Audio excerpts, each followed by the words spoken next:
I'm telling sorry. him, I was telling him that he just got in here like 30, 45 seconds ago, and you kind of Yeah, yeah, have yeah. to get yourself marinated in the conversation kind of before you can interject on something you don't know anything about, unless you were watching before. No, of Right, course, right. yes. Of course, yes. I interrupted. I'm sorry. I'm just dying to get going. Sorry.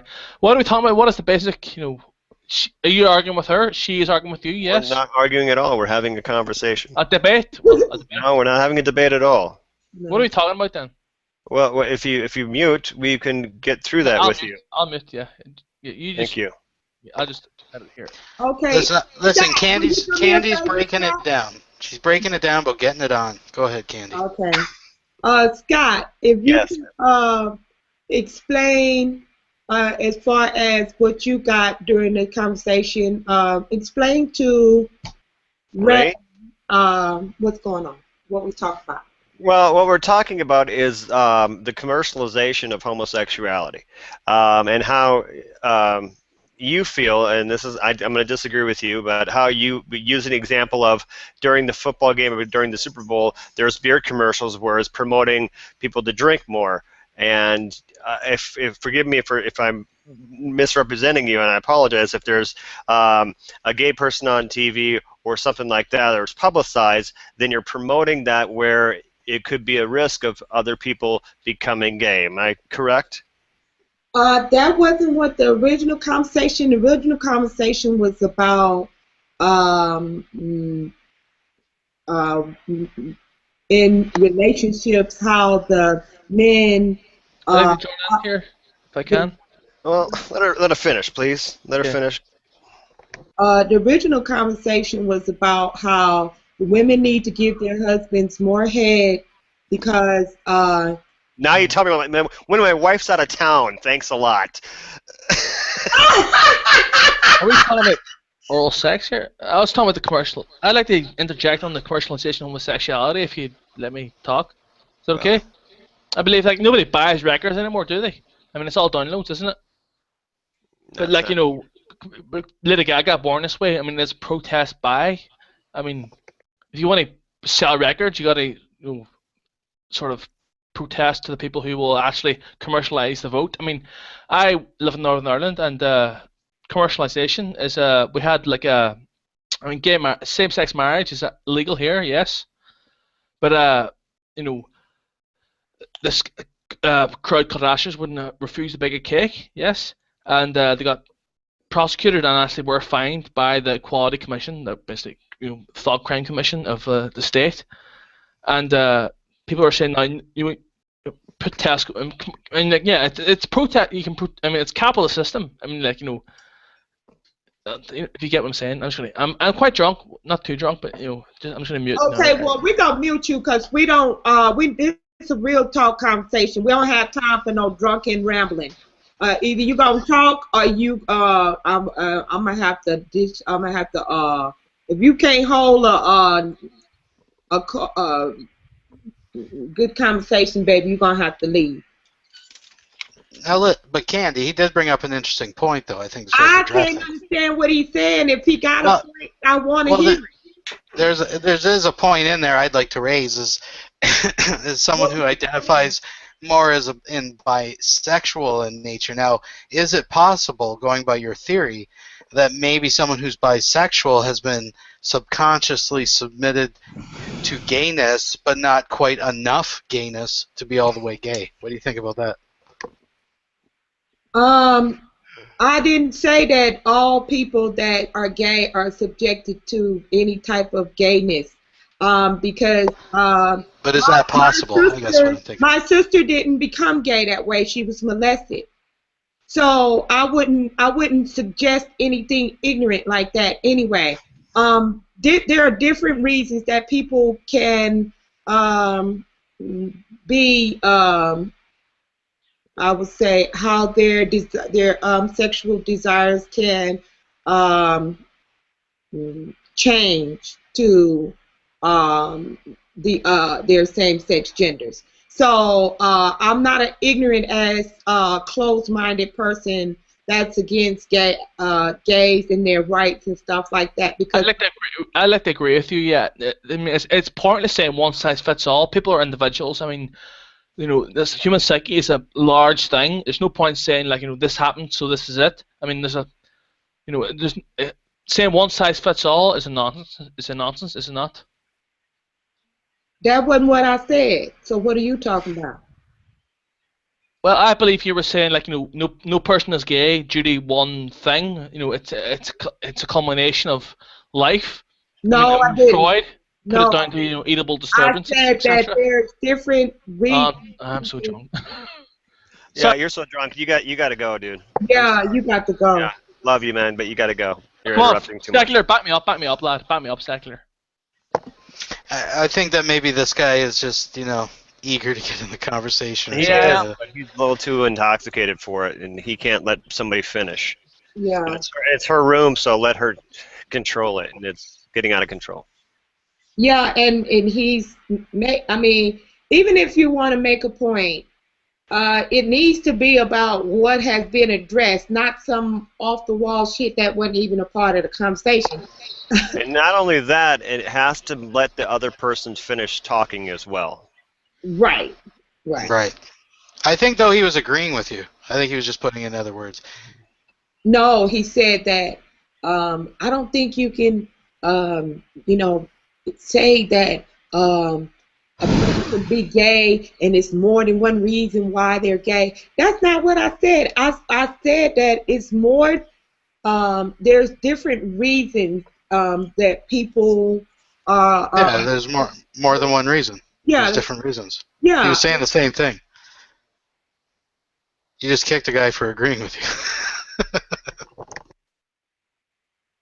No, she kicked him because he continued to interrupt and kind of get off topic. He's drunk. This is a sober conversation. Okay. Well, can I not That's have true. Can I not drink? Can I not have my beer in this conversation? You can have your beer, but right. if your conversation gets to the point where it's not productive, yes, then I'm gonna kick you too.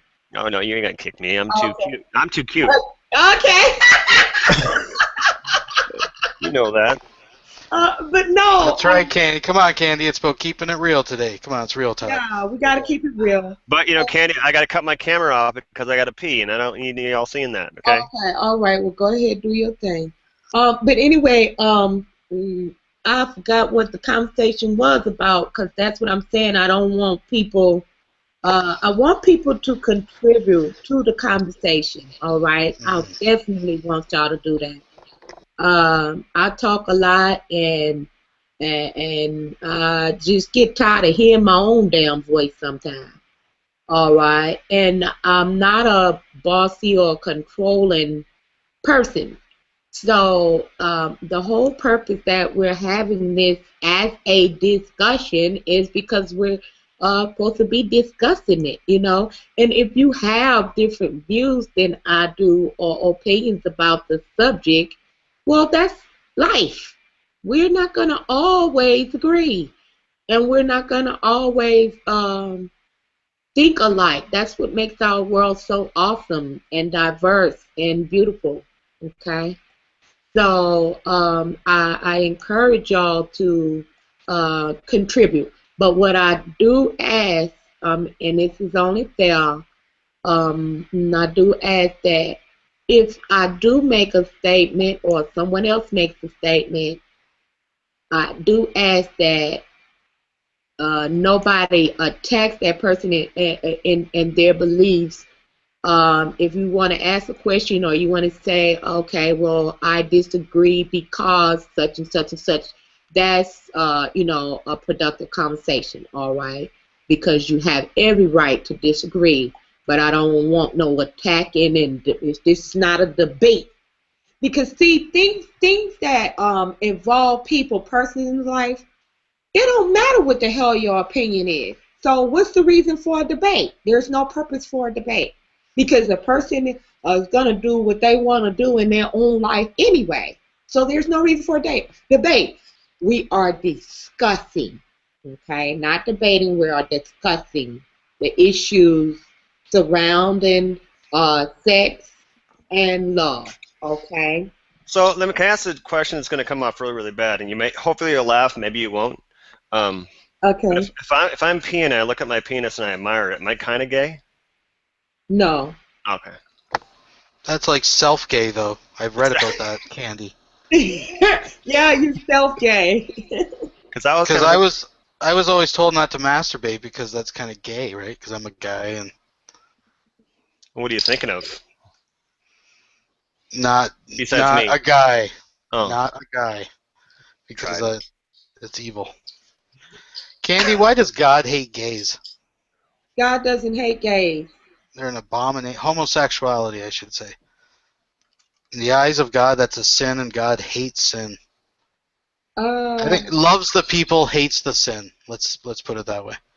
no, I don't want to put it that way. You're not going to superimpose anything on me that I don't agree with. Okay. Okay, fair enough. What's your take on it? Um, I believe that um, there's no wrong that's in God's sight that's worse than the other. Whereas many Christians or theists of the Christian faith that believe that way. Okay, they believe that they'll put one sin over the other.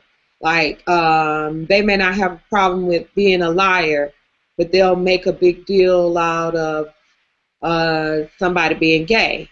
Well, in according to what I know about the Bible, it clearly states that lying was definitely a no-no.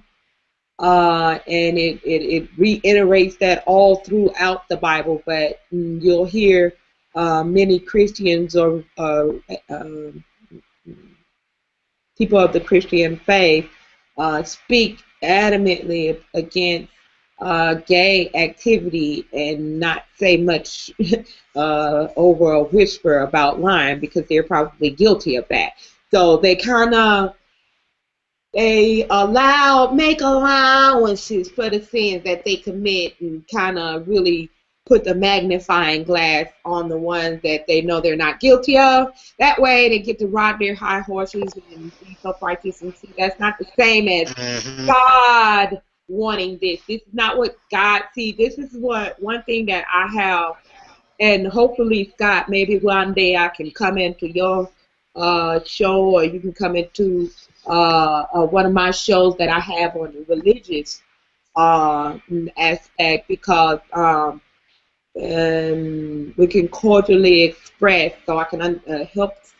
Maybe you can relay some of this understanding to the atheist that just because a Christian say that God dislike something, or a Christian that says that this is a sin, the Christians say that somebody is going to hell because of not believing or whatever they kind of bullshit they made up.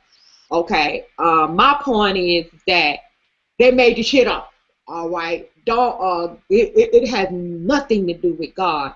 In my video earlier about all, and I just posed the question: all Christians and atheists the same? All right, and I kind of did that to be a little facetious a little bit, but mainly to kind of shake people up to understand that the very thing you're pointing the finger and saying that you're wrong for this, you're wrong for that, that you'll find that we all have that same fault, but just in a different way. All right. So, many ways where we think we different or better than somebody, we are the same. We are the same. Yeah, I would love to have a talk with you about that. But let's get back on that topic for right now, because we have on Google a plethora of debates and conversations, discussions, whatever you want to call it, hoopers, knockdown, dragouts about religion. But not too many people talking about sex or love. Well, let's go back to this head thing because I'm kind of curious about that. Okay. No, I'm just kidding. I'm just kidding. Oh! Is that an abomination though? No, it is not. That me and Billy was. Your name is Billy, right? Okay. Yeah, me and Billy was. That's right. All right. Me and Billy was talking about that earlier. That I was explaining and trying to give some wisdom to the Christian women.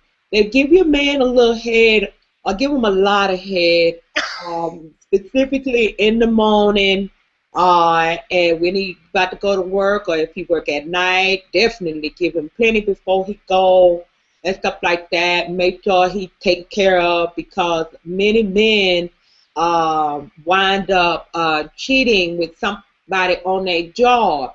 And perhaps if you handling your business as a woman before he get to work, maybe that could alleviate some of the Amen. Amen, sister. Yeah. Ramen. my limit. And even when I was telling Billy that when I used to be a madam, so to speak, the women, I mean the men, a lot of preachers, or not just necessarily preachers, I won't just single the preachers out. Some of the men were just Christians, all right? They wasn't a preacher or pastor, nothing like that. But it was men that would come and ask for to be with a woman and stuff like that. But they mostly, from what I've seen, wanted head. They might have been getting sex from their wives, but they weren't getting head, all right? And it's mainly because of the religious doctrine. It's not so much that they're the preachers in the church saying, don't give your husband's head, that's a sin. No, that is none of that ever goes on. But it's that mental thing that people, even the secular world, has made it as if sex was a bad thing. This is before this era now that they're pushing the gay agenda. They used to always make it like sex was a bad thing.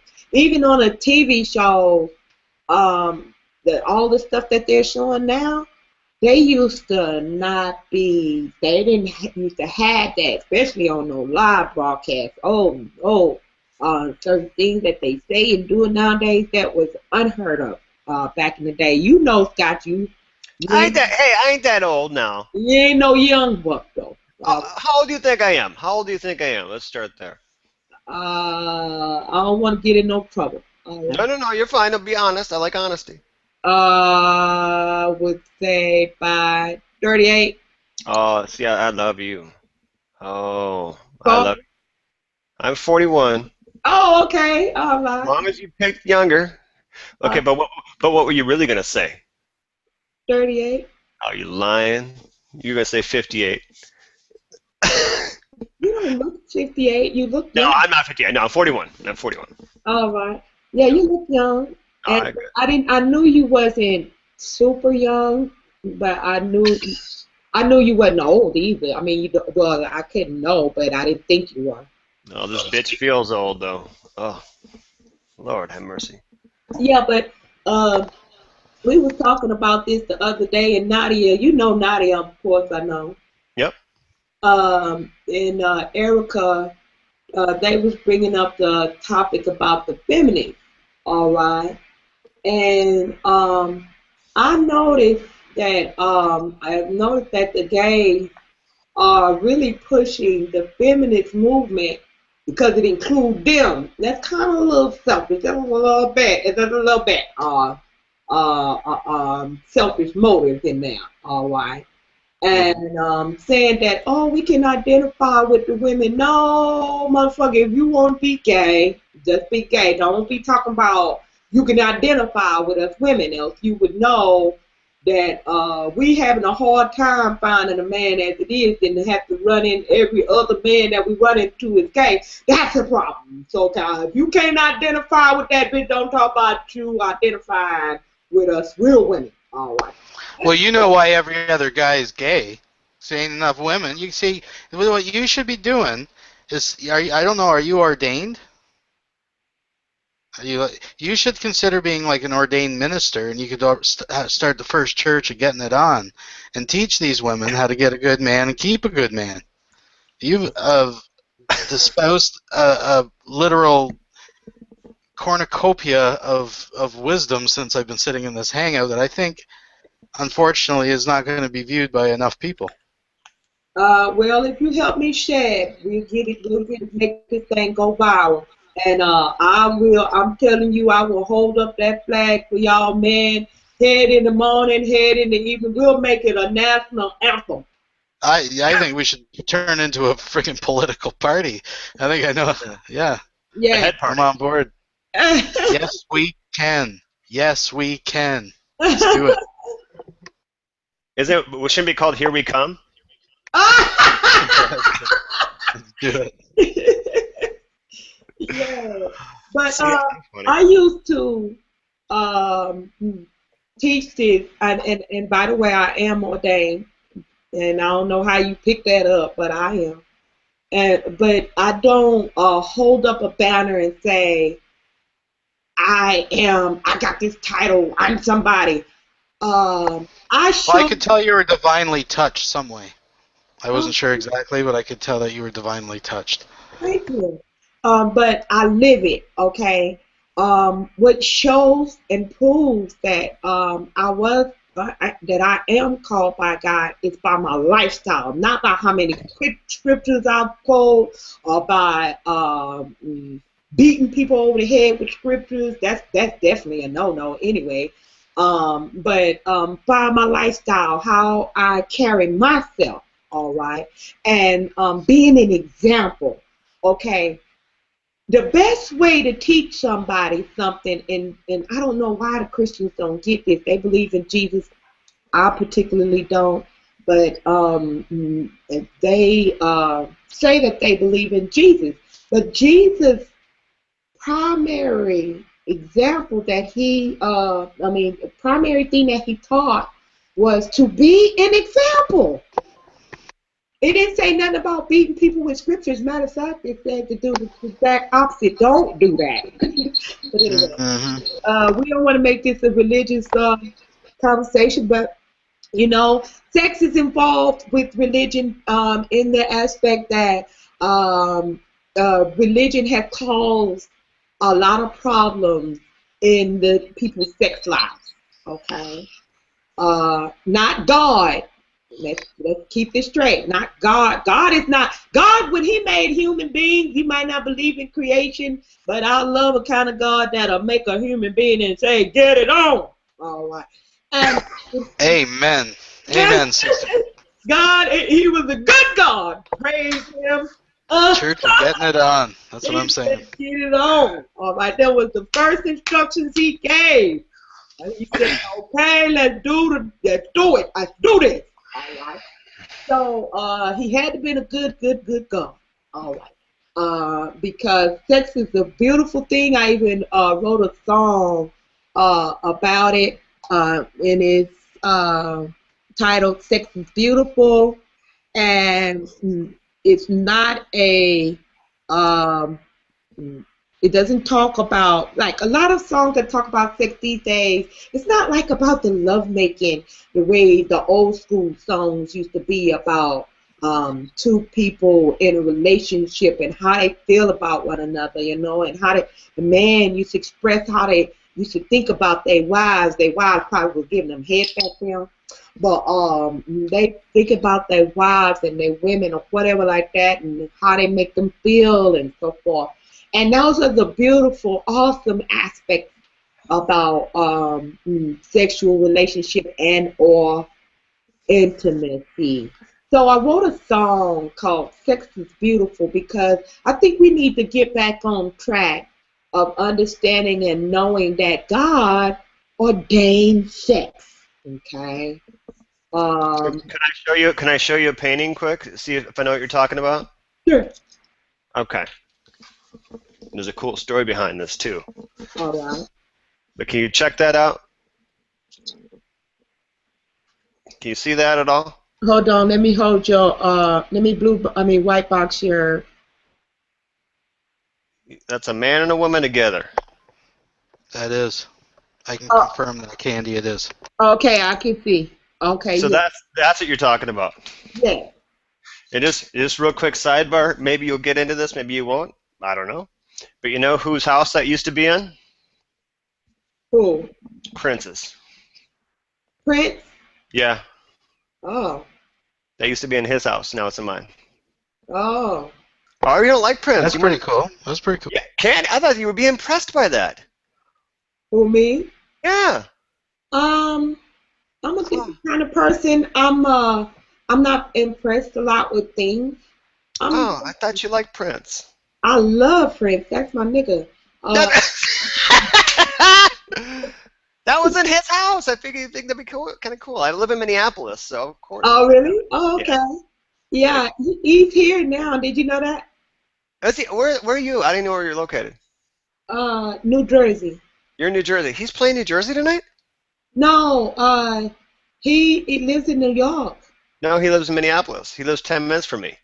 Oh, well, he always go. I assumed, I wasn't trying to lie, but I assumed he lived in New York because he goes to the Village Underground Sure. often and it's in New York. So Oh, okay.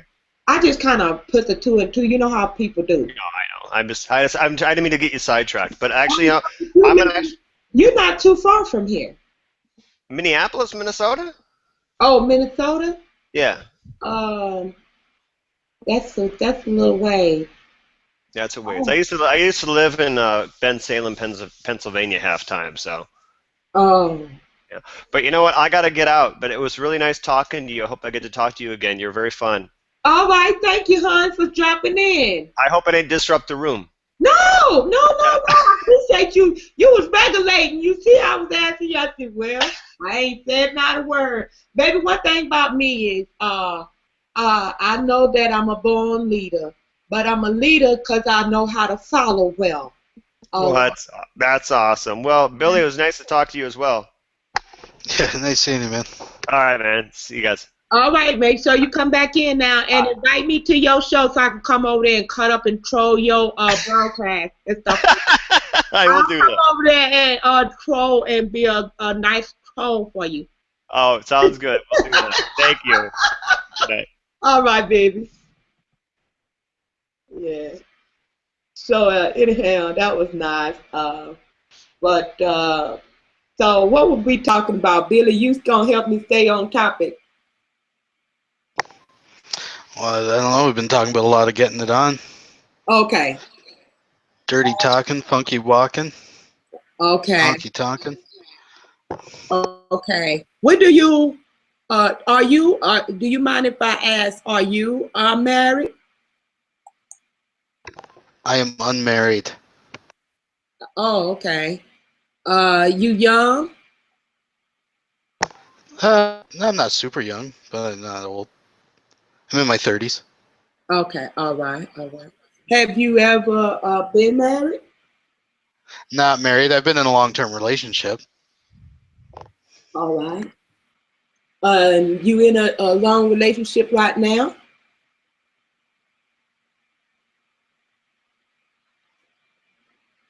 Sorry, I was just getting a drink. Yeah. It's been for a while. I enjoy great premarital sex, and there's no deficiencies. My sufficiencies have all been sophancified. That's all I'm saying. Okay. We're playing Pac-Man. We've been playing Pac-Man is. We've cleared the levels.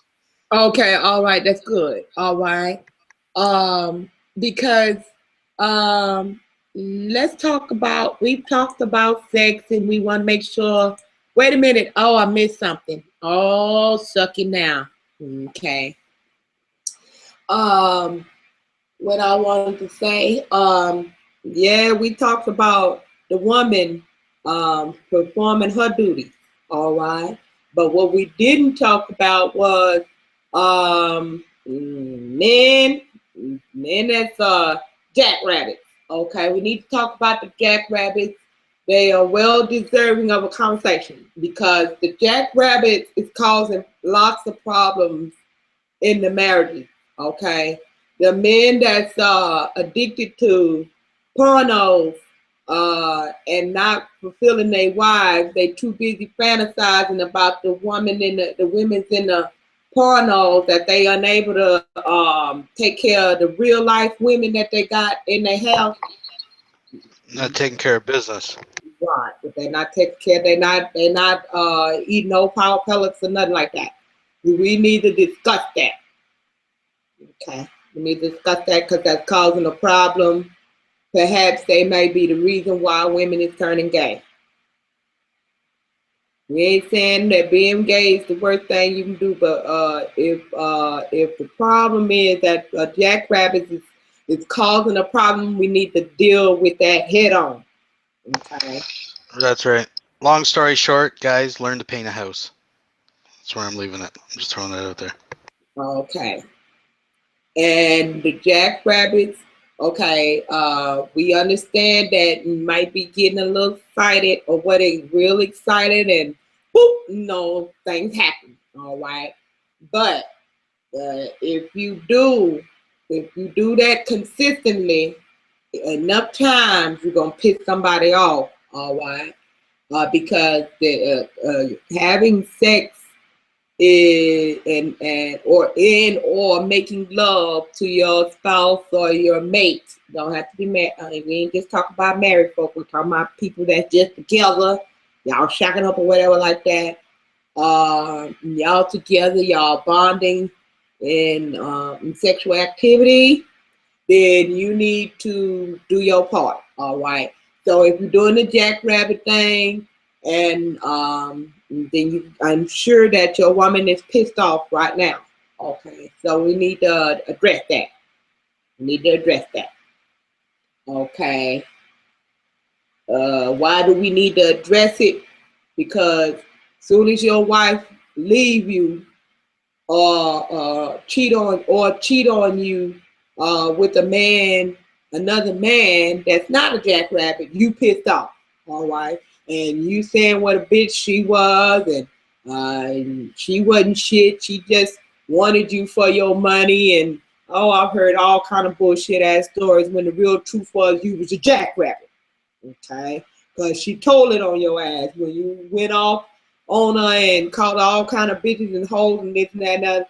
She went on, told the truth. She had to, because you're trying to make her look bad, knowing that you was a jackrabbit. You knew you was a jackrabbit. Don't act like you didn't know that you was a jackrabbit. Right? He said these men out here that is not handling your business.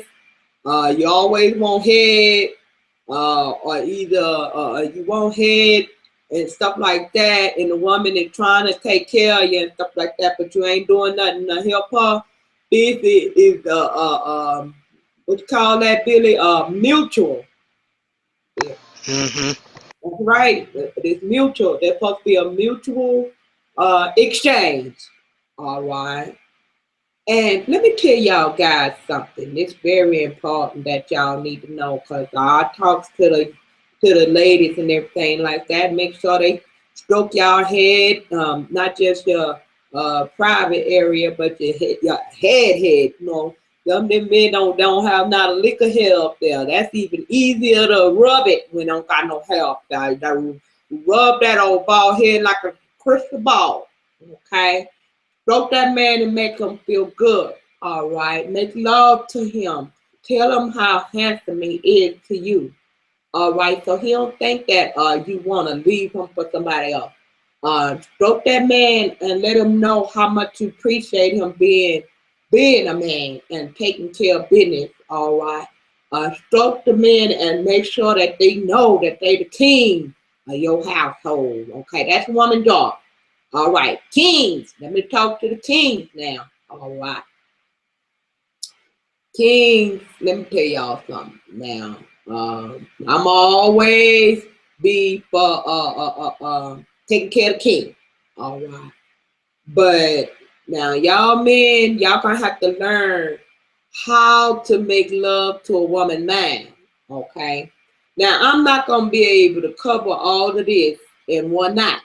Okay, that's impossible, and I'm gonna get tired after a while. All right, because there's a lot of aspects that I'm gonna have to cover. That's why we're gonna make this a series. Have some more people come in.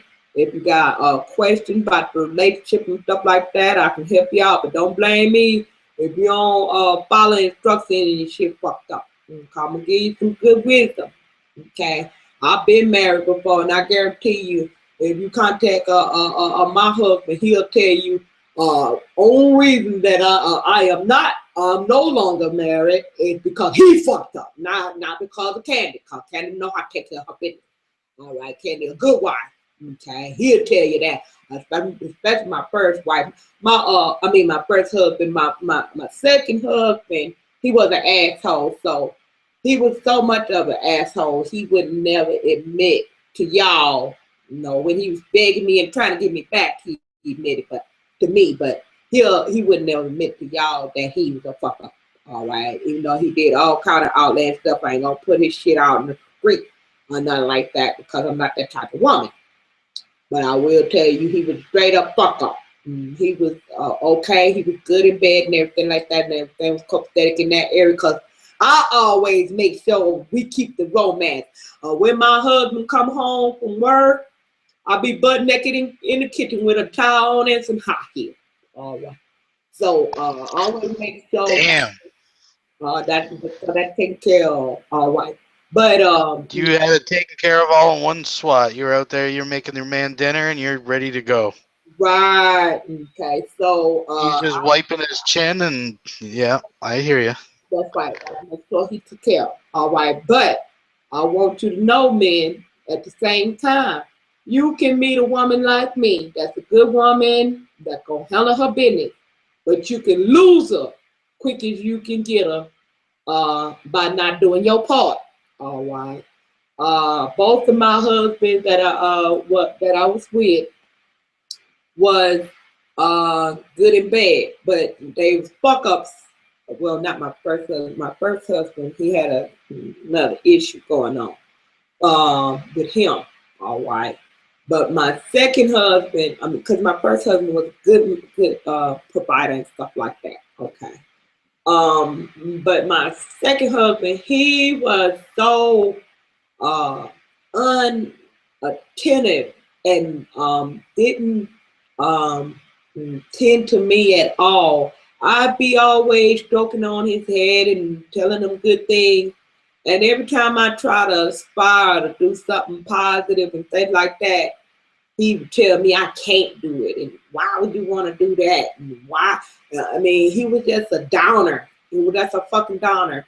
Okay, what I experienced in life is that many men do this.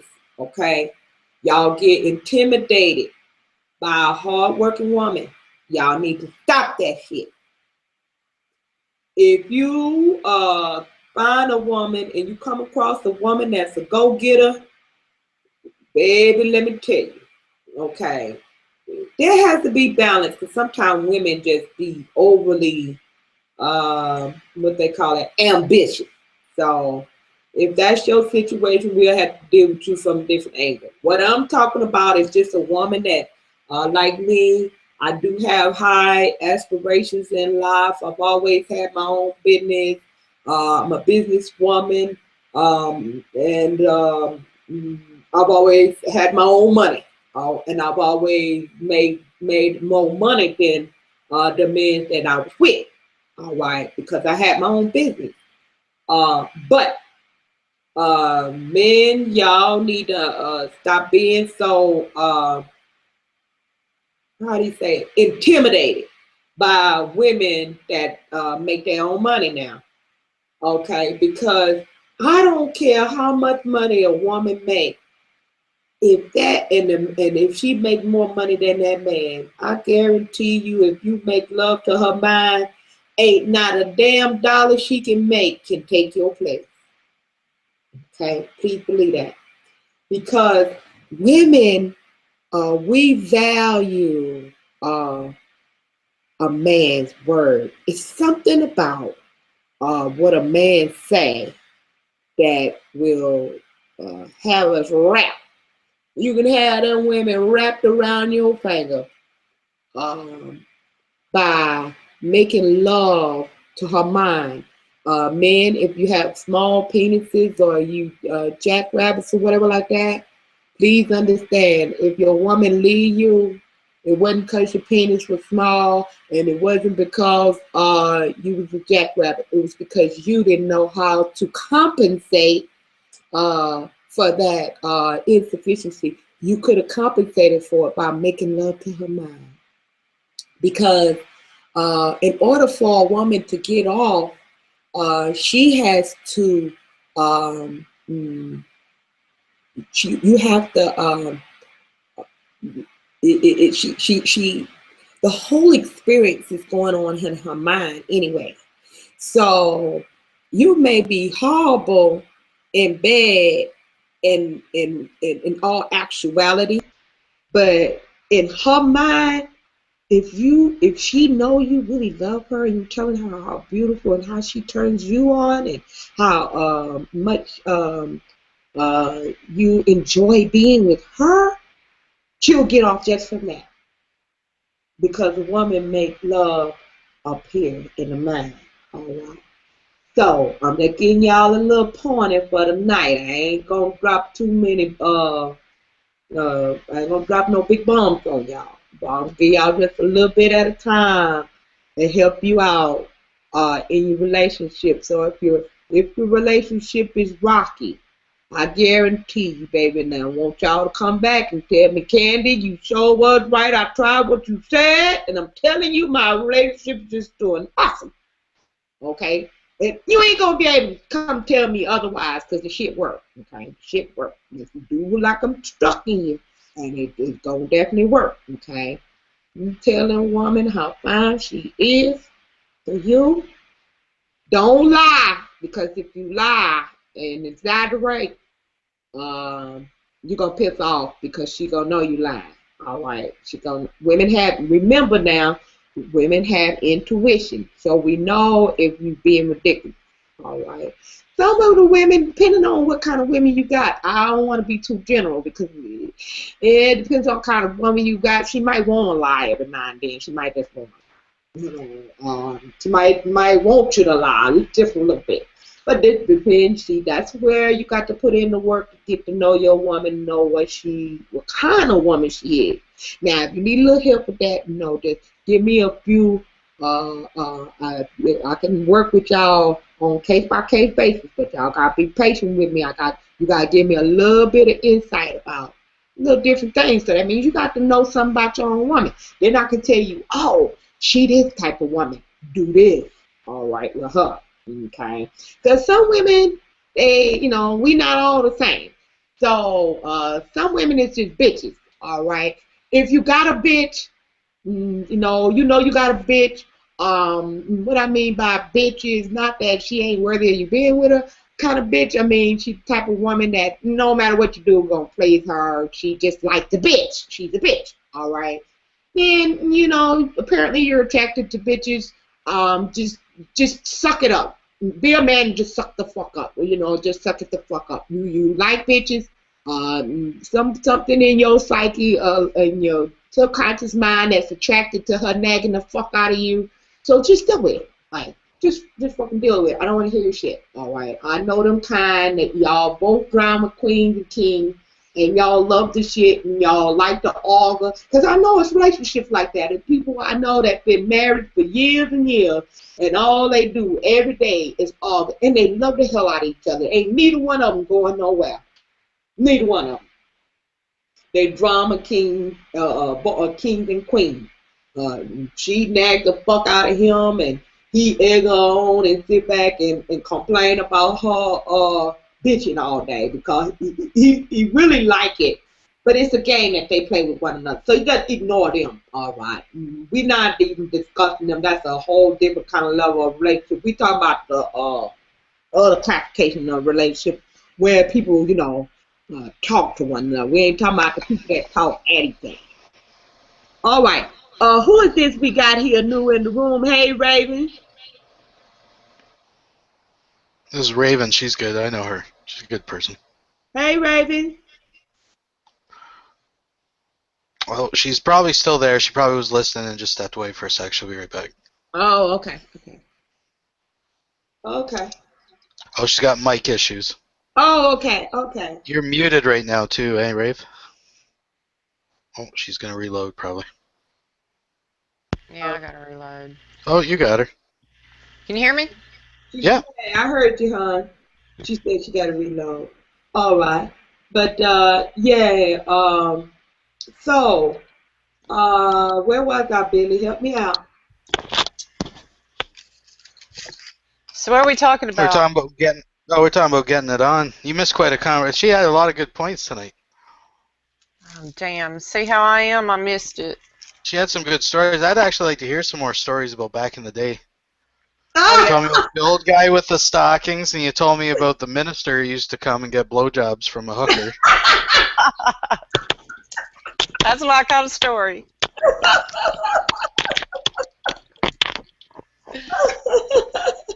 And Oh, he really elaborated the story. He doesn't. He talk about ministers and blowjobs and the man with the stockings. Good God Almighty! Uh, I know you got more. I know you got more.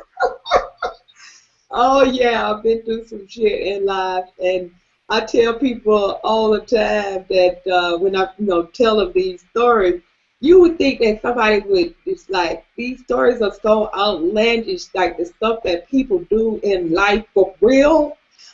You would think that it was made up, but this shit is so outlandish that I've been through, and I'm sure other people been through bullshit too. That you just can't make this shit up. Did y'all know that they have a whole Facebook page about the bullshit that goes on in Walmart? Shit that they capture either pray people the way they dress when they go to Walmart is just ridiculous. Um, I mean, you just can't make this shit up. Would you ever get it on in a Walmart washroom? In a Walmart washroom? What A is that? restroom? Restroom? Hell yeah! Yeah. I used to my Because first, love can't wait, baby. Love can't wait. Let's keep you it know, real on Real Talk. that's right. we keeping it real. I used to do all kind of stuff with my husband. I used to go on my husband. See, I'm not just talking about these things, the instruction I'm giving. I'm telling you about these things because I was an example of these things. All right. When my husband used to be at work, and he was a construction worker. All right. I used to go on his job, bring me a hot towel soaked up real good, and sometimes I had a little container that I had some water in and soap up in a towel, and I bring it with me because I brought the towel and the soap so I can wipe him down and give him head on his job, and I give him head and I leave. All right, and so he Raven probably over there dying, poor thing. Uh, but I did because I believe in. It wasn't so much that I'm a head freak. I just like giving head. I Cleanliness is godliness. Cleanliness is godliness, ladies. Yes, I brought my towel because some women like, ew, I'm not going on my husband's job and giving him no head. He's probably sweaty and dirty. And since I knew that, I brought a fucking towel with me. That solved the fucking problem, bitch. And get him ass to the head. All right. So if you got a problem with him not be, with him being sweaty or whatever because he's at work, bring your towel, bitch. Just bring your towel and take care of your business and go on about your business. That's what I did. All right. I'd go to my husband's job and give him head, or sometimes I didn't always give him head. Sometimes I would just bring him lunch personally, with something skippy on. I just show him a little something and tease him or whatever like that, and take and tell him about what I'm gonna do to him when he get home, and get him all excited, and I'll leave. Okay. But the point is that I believe in keeping up the romance in the marriage, all right, in the relationship. Everybody not married. I don't even know if that's sin or not, but whatever you kind of relationship you have, you keep you some funk up in it. Keep you the spice in your relationship, all right, and don't leave it up to the other person to do everything to keep the relationship going. not only would I do things like that for my husband, he was so sweet. He would buy me gifts like out of the blue, and it wouldn't be no holiday or my birthday, nothing like that. He would just say, "Baby, just because you're a good woman, and I appreciate you, and just bring me gifts." And I thought that was so sweet. So I give him head, of course. And then let's see what else he would do. He would cook sometimes, and and stuff, and clean the house and things like that. We would help each other share chores. Now everybody not like that, okay? Some men just like, I'm not no domestic ass person. I ain't finna wash no damn dishes. Okay, everybody relationship not gonna be the same. That's where the love kick in, okay? Because you got to love your mate for who they are and appreciate your relationship for what it is. You can't, ladies, we do this a lot. We try to make our husbands be like the man we seen on TV, the relationship, the Huxtables or some shit. All right. Whatever TV relationship that we like the most, we try to make our husband be like that. Listen, bitches, that's TV. That is TV. They write a script for that shit. You can't write no script for life. Okay? It don't work that way. Okay? Them fantasy ass motherfucking husbands don't exist. Alright? And if you should happen to get a unicorn ass husband, one of them type of men, because I have met some women that had those awesome husbands. I mean awesome, like wow. Now what woman wouldn't want him? Type of husband. I mean that he was just awesome in every way, seemed like this, and the wives are certainly happy because they found a good one. You know what I'm talking about, redneck? We found them one of them good ones, good pickles. So I've met people like that, all right, and found them an awesome husband, and the woman was an awesome wife, and they just two awesome people together. But that's very rare and unrealistic to think that you're going to find one of them. That's a damn unicorn, sort of. It exists, but it don't exist. Like, in other words, if you find one, he already taken. Ladies, all right? Let me ask you a question. Sure. There's this, well, to me it's new because it's the only thing I ain't doing. What is with women licking a dude's butthole? I'm sorry, I ain't licking nobody's asshole, and that's like a big thing now. I seen there was some story in the newspaper or something about this chick gets pulled over and she offered to lick the policeman's butthole if he let her go, and I was like, I think I'd rather go to jail, but that's just my opinion. How do you feel about licking asshole? Yes or no? I would have to say yes if you willing to do that, but no, I wouldn't personally. Um, no, I personally not gonna go that far. Me neither.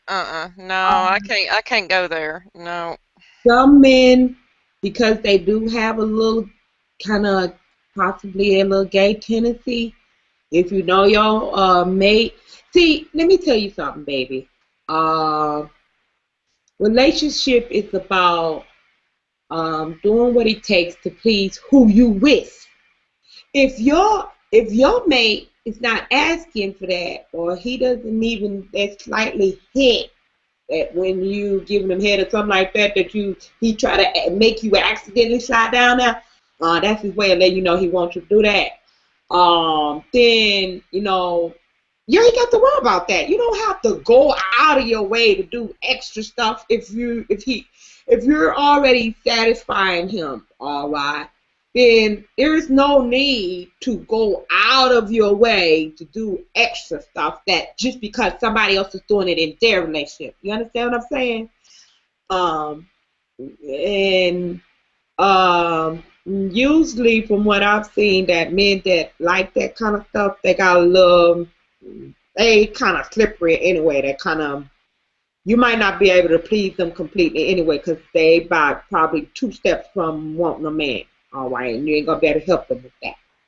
All right, but if doing that, say perhaps they just maybe attracted to the men because they know they can get a man to do that, and the women are like, ew, ew. Then if you love that man enough, shit, if you love him that much and he's letting you know this is something really I really want, that is what love. That's where love kick in. Yeah, Right. you'd have to love somebody to lick the assholes or something. Men do it all the time to the women, and we kind of got a double standard, you know, with that. Women, but men do women. I know plenty of men that they help themselves down there. I wasn't really asking for all that, but they just helped themselves. I figured that they wanted to do it, cause it didn't give me no kind of pleasure. I just figured either they thought they was on the vagina area accidentally or something like that, or perhaps they liked it. But either way it go, I wasn't gonna stop them. All right, so I just figured maybe giving them a little pleasure or something like that. But it's all about individual. That's why I was making the point about not trying to make your spouse fit to the TV relationship. You know what I'm talking about, the one life to live, all my turn that bullshit. Because women do that. They'll watch a fantasy story or movie and be like, oh, I wish my husband, my boyfriend was like that. And try to make him fit that. Well, why you don't buy me flowers out the blue? You know, and stuff like that. And then now they done caused a problem where it wasn't no problem just because the man didn't do one thing. He might be doing everything else right. And then they start nagging the fuck out of him because he didn't do that one thing. You know, that's how people fuck up their relationship.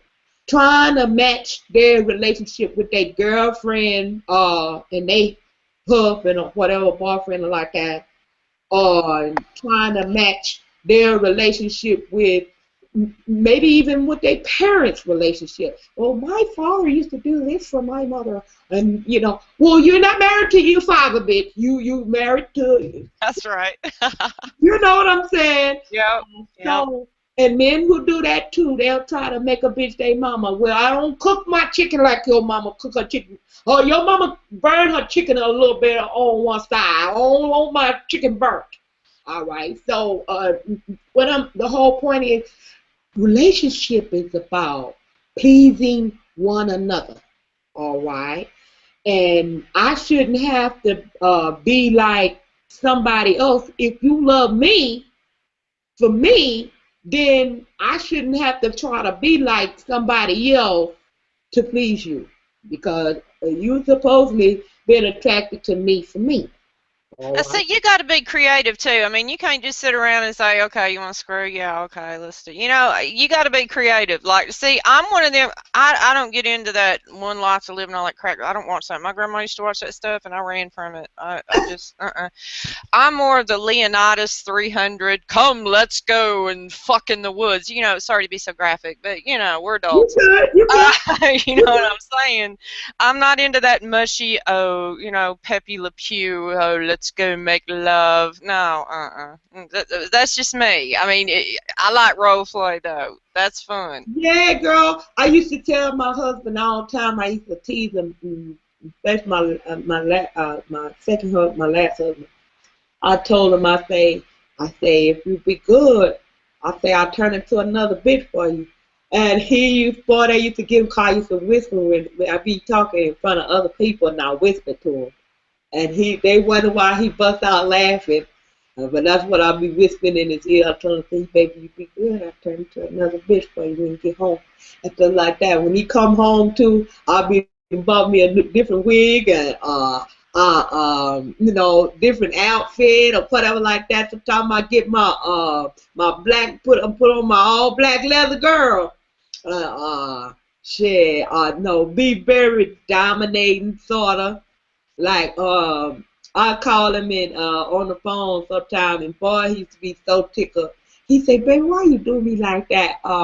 Cause I call him on his job, and I tell him, I say, "How you doing, baby? How's your day going so far?" He says, "It's all right. We they kind of working us a little hard today."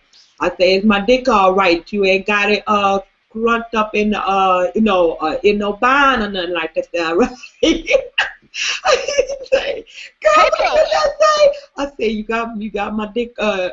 Is he comfortable? I just want to know if the nuts and everything is it comfortable. You get a little, give me a little breathing room and everything like that."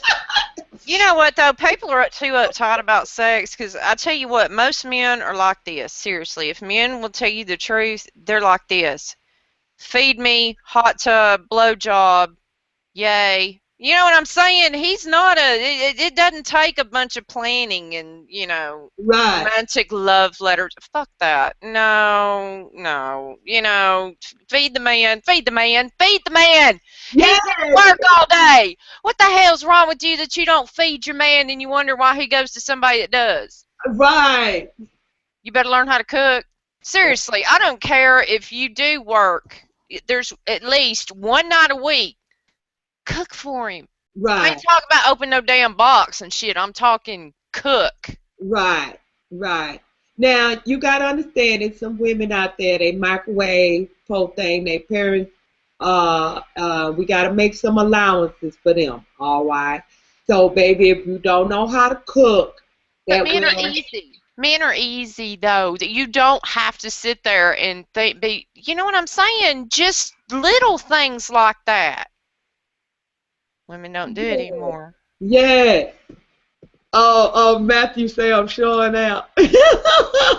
You ain't said nothing yet. You just over there quietly just letting me show out. What up, Candy? What's going on?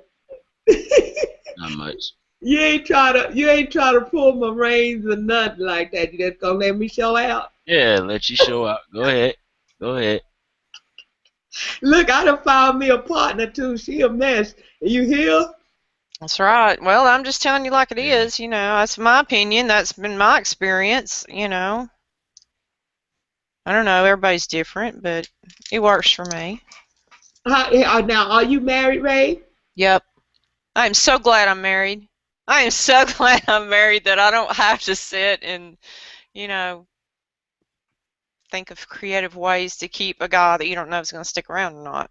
Right, right, right, That sucks. Sorry, in my opinion, I think it sucks. I like being married.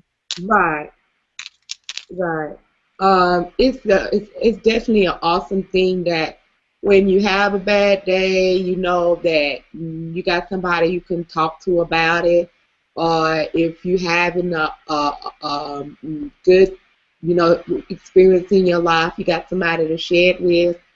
That's a beautiful thing. That's an awesome thing. I was married. I've been married twice, and I just I've been single, um, and without a mate for over 2 years, and um, I'm enduring it only because I refuse to be in a relationship just to say I have a man. You know what I mean? Like you'll see people in miserable relationships and just to say they have somebody. But um, I'm not choosing to be single. I'm just not gonna just settle for anything. Well, you know what? Putting up with people's shit, too. That's something else. Not only do you stay with somebody just to be with somebody, but you keep taking their shit and then you wonder why you're miserable. Right, right, When me and my husband got together, we'd been with other people before. We're in our 40s. But we just kind of looked at each other and said, look, I'm fucked up. You're fucked up. I don't want to die alone. I really like you. Let's don't, just be yourself. But, and it works for us because we're a lot alike. We're right. not overly affectionate. I like to be hugged, but then get the fuck off me. You know what I'm saying? And some people think that's mean, but I don't want somebody hanging on me all the time. Oh, okay. And he's the same way. I love you, now get away from me. I don't have to be sitting in your lap constantly. Right, I got my space, you got your space. Right. Yeah. That's why I said that relationship is based on the two people. Yep. You can't say, "Oh no, your relationship is gonna fail because y'all are not being hugging each other enough. Y'all are not being affectionate enough." It's enough for y'all and y'all's relationship. Well, you You can't understand? expect somebody to be something they're not. Like, if I'm not an overly affectionate person, if you're really have to be hugged all the time, you don't want to be with me because I will severely disappoint you and break your heart just in the simple fact that I don't want to be hanging on you all the time, and I don't want you hanging on me. Right. Well, if you got a mate that he's the same way, then shit, that's the perfect match for y'all. Y'all are good for each other, and that's what I was saying about how, like you were saying about the butt licking thing and whatever like that. Huh. Yeah. Yeah. I'm sorry. If that's not what's feasible or what makes you, if your mate is not asking for that, then hell, who cares what other people do in their own relationships? But Uh, that opposites attract is not always true because a lot of times that goes horribly wrong. yeah, that's true. Because my husband was disgustingly, my last husband, I've never met a man that nasty ever in my days. If I ever seen a man that nasty, I didn't even know it was possible because I've never seen that before in all my life. But he was just a disgusting person, and he whipped it. He didn't show that side of him when I first met him before I said I do. The monster came out after I said I do. Once he figured he had got me, oh, he let it all hang out. See that? Now that's another aspect that we gonna talk about. And I was telling Billy, I said it's too much as far as relationships is concerned for us to cover in one session. Okay, so we're gonna have a series for this. And Raven, I want you to come back, baby, and help you sound like you have a good relationship, good head on your shoulders. If you know you're supposed to cook and give your man plenty head and everything like that, then you definitely got some input that you can help me out, baby. All right? Ladies, just feed the man. Feed the man once a week and suck his dick. It's that simple. Yeah. Guys are not going to turn that down. They're just not. And they're going to stick around because they're going to like, I am not going to go and like roll the dice and get a disease when I've got a woman at home that does that for me. Right. It Candy says when her man comes home, she's buck naked in the kitchen with a cup of coffee waiting. I think that's words to live by. Hell yeah. That's cool. So what you think, King? Holla at us, Matthew. King. Oh, he done dipped out. But he say he over there in the chat box. He say I'm showing out because he know everybody know me. It's very nice to meet you, Raven and Billy. But everybody that already know me, they know anything subject to come out of Candy mouth, but it be good shit. And shit, I don't be. You see that banner say real talk? I keep it real, baby. I keep it real and raw. Hey, sugar, oh, suck it now. Sugar Sugar, is now. now. Sugar's in the house. Girls, I heard what y'all were saying, and I had to second that emotion. Look Ooh. out. Women are taking over. I'm telling you, that's how you keep a man happy. And I don't understand why we can't teach the other women this. It is so damn easy. Lord have mercy. Yeah. I was not feeling like coming in. Hey, Raven. Hey, y'all. Hey, Sugar. What's up, girl? Not much. I was just kind of stalking, just looking around and listening to everybody. Didn't really feel like going in anywhere, but when I heard what y'all were talking about, that was it. I can't let my girls in there not have another person around to cheer with. Absolutely. We got to, us girls got to stick together. And I'm gonna go fix me a drink, but I'm just gonna say this: pork chops, fur coat, pool table. I know that's right, baby. Enough. um, we was talking about how many of the women, well, before everybody came in, Billy and I, we was talking about how in religion, the preachers, not just the preachers, but I guess because there's such a negative connotation that's attached to sex, in the psyche that it's bad. Even Yeah. that are married, they're like, Yeah. because my first husband, when we got married, and we were, both of us were Christians. I was a Christian before, and both of us was Christians and everything. So we was trying to do the right thing, and wait before we got married. No, I mean we wanted to wait till we got married. We had sex. That's like that. We fell short of that. We had sex a couple of times, but we both was like, no, let's stop and get married first. Okay. So we were kind of trying to do the right thing as far as that was concerned, be married. Okay, so he had already he proposed to me the first day he met me. He was like, "You're my wife. I want to marry you. Will you marry me?" Like the first day he met me, and it was laughed it off or whatever, but we did wind up getting married. And so when we got married, I guess because in the I don't know. I wouldn't even blame it on Christianity. It's just a societal thing that has taken over our psyche to make people think that sex is bad. Yes. I can't believe you're taking care of this project because, honey, I tried to bring it up the other day, a couple weeks ago, because I have the same approach as you. I have the same feeling, and I taught my children, who are adults now, but when they became mature adults and they were about to start engaging in that stuff, even though I didn't want them to, I had this good talk with them, and I had shared that with some people, and you'd have thought I had taken them to a threesome, which I didn't, obviously. I wouldn't teach them that kind of stuff, but I just taught them the basics of what they could expect and what that they weren't dirty, they weren't doing anything wrong, and just even teaching the children that, people were like, I can't believe you talk to them like that. I'm like, well, they're their parents. If you don't tell them at least just the basics of what to expect, somebody else is going to do it. And that's how you were talking about that husband of yours that was so nasty. Right. That's how that people get that way, because they're not allowed to be who they want to be or feel who they want to, feel what they want to feel.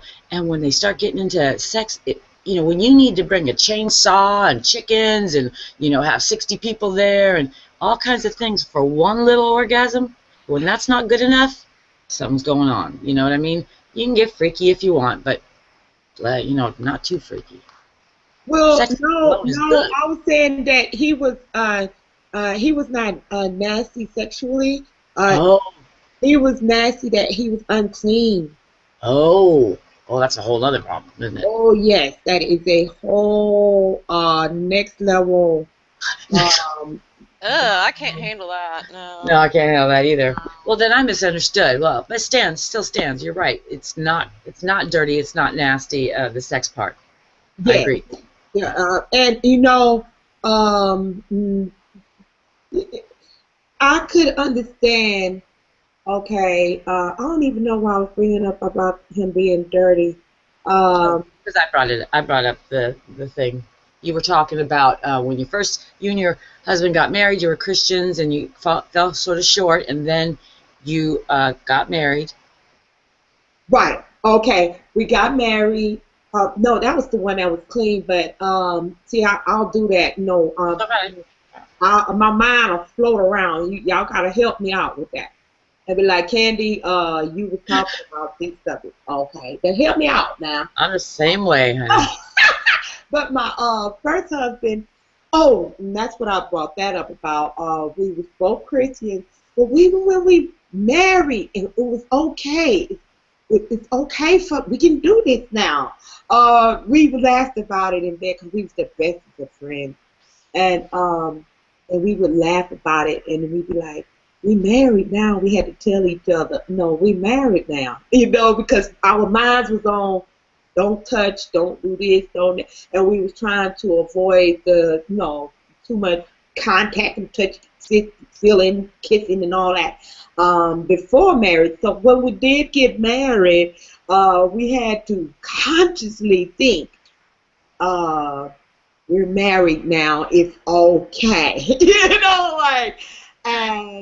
But once we consciously or spoke out loud, okay, this is proper for marriage, and thank God we did have a pastor, and our pastor and her husband did preach and teach us about sex in that particular church, which is probably only one of the very few churches on the planet that does. Well, wait a minute. You had a female preacher? Yeah. Oh, well, then G-Man was wrong. They do let women preach. Ooh, sorry. Sorry, G-Man. You know you're a mess, girl. I know. Because I'm a heathen. I don't know. You know G-Man gonna troll your ass for that. I don't even think he knows who I am, because I'm a nobody. I'm still new around here, so I'm a nobody. Baby, I thought I was a nobody. I mean, I'm a somebody as far as in the music industry, but on Google I thought I was a nobody, but apparently word done got around so quick, people will figure out who you are quickly. Yeah. G-Man couldn't go up against me anyway, so I mean, let's not wake the sleeping bear, because so far he's. You trying to challenge him? You trying to challenge him, sugar? There's no challenge. No. I'm just being messy. Oh, you got? Oh, is that a challenge I hear? You guys? Oh, no. No, it is not. No. Oh man, I knew I was in trouble the minute I dropped in. Like, don't go in there, because you can make a fool of yourself. You can say something about dicks, and I won't. So nice to have you around here, Candy. Let me tell you, I just love the breath of fresh air, honey. Just love it. I really when I first started with Google, I was so upset with all the debating and this and that and this and that. So I had to regroup. Yeah. I had to regroup and figure this shit out. I had to get away from it a while, because it was really, like you said, you didn't even, that day you were saying that how you got so upset about something going on in one of those antenatal people or whatever. Oh, yeah. Said that you wasn't even thinking in your mind that I could close my laptop at any time. It's like it's almost like you're forced to. Well, yeah. I mean, it's even the way I talk. I say, well, there's the antinatalist right down the hall. I mean, my mother-in-law's down the hall, but nobody else, right? But I when I'm in here, I feel like I'm really here, right? Which is strange, because I've never been part of anything like this. I know a lot of people have been on different ones, so I feel like I'm here, and if I want to go over there, I'm going that way. And it just depends on where I know how my computer works. And there are times when I say, I walked into Candy's, room. Right. Of course I didn't walk in. I had left the bed right here. Silly. You're zoned in the virtual world. Oh, Matrix. Wow. You cannot escape. Ooh. So, yeah, I feel, I only hope that everybody else thinks that way too. Otherwise, they think I'm just mad, I'm sure. No, I've seen people that I'm like, when does this person sleep? Every time I log in, they're already online, and from the looks of it, they have been here a while. All right, so when do these people sleep? Do they just take naps and wake back up and get right the fuck back on Google, or what? Like, even Palm was in my. Do you know Palm? Oh yeah. He was in my hangout earlier, and shit, he got on my post and he was like, "What's up, Candy?"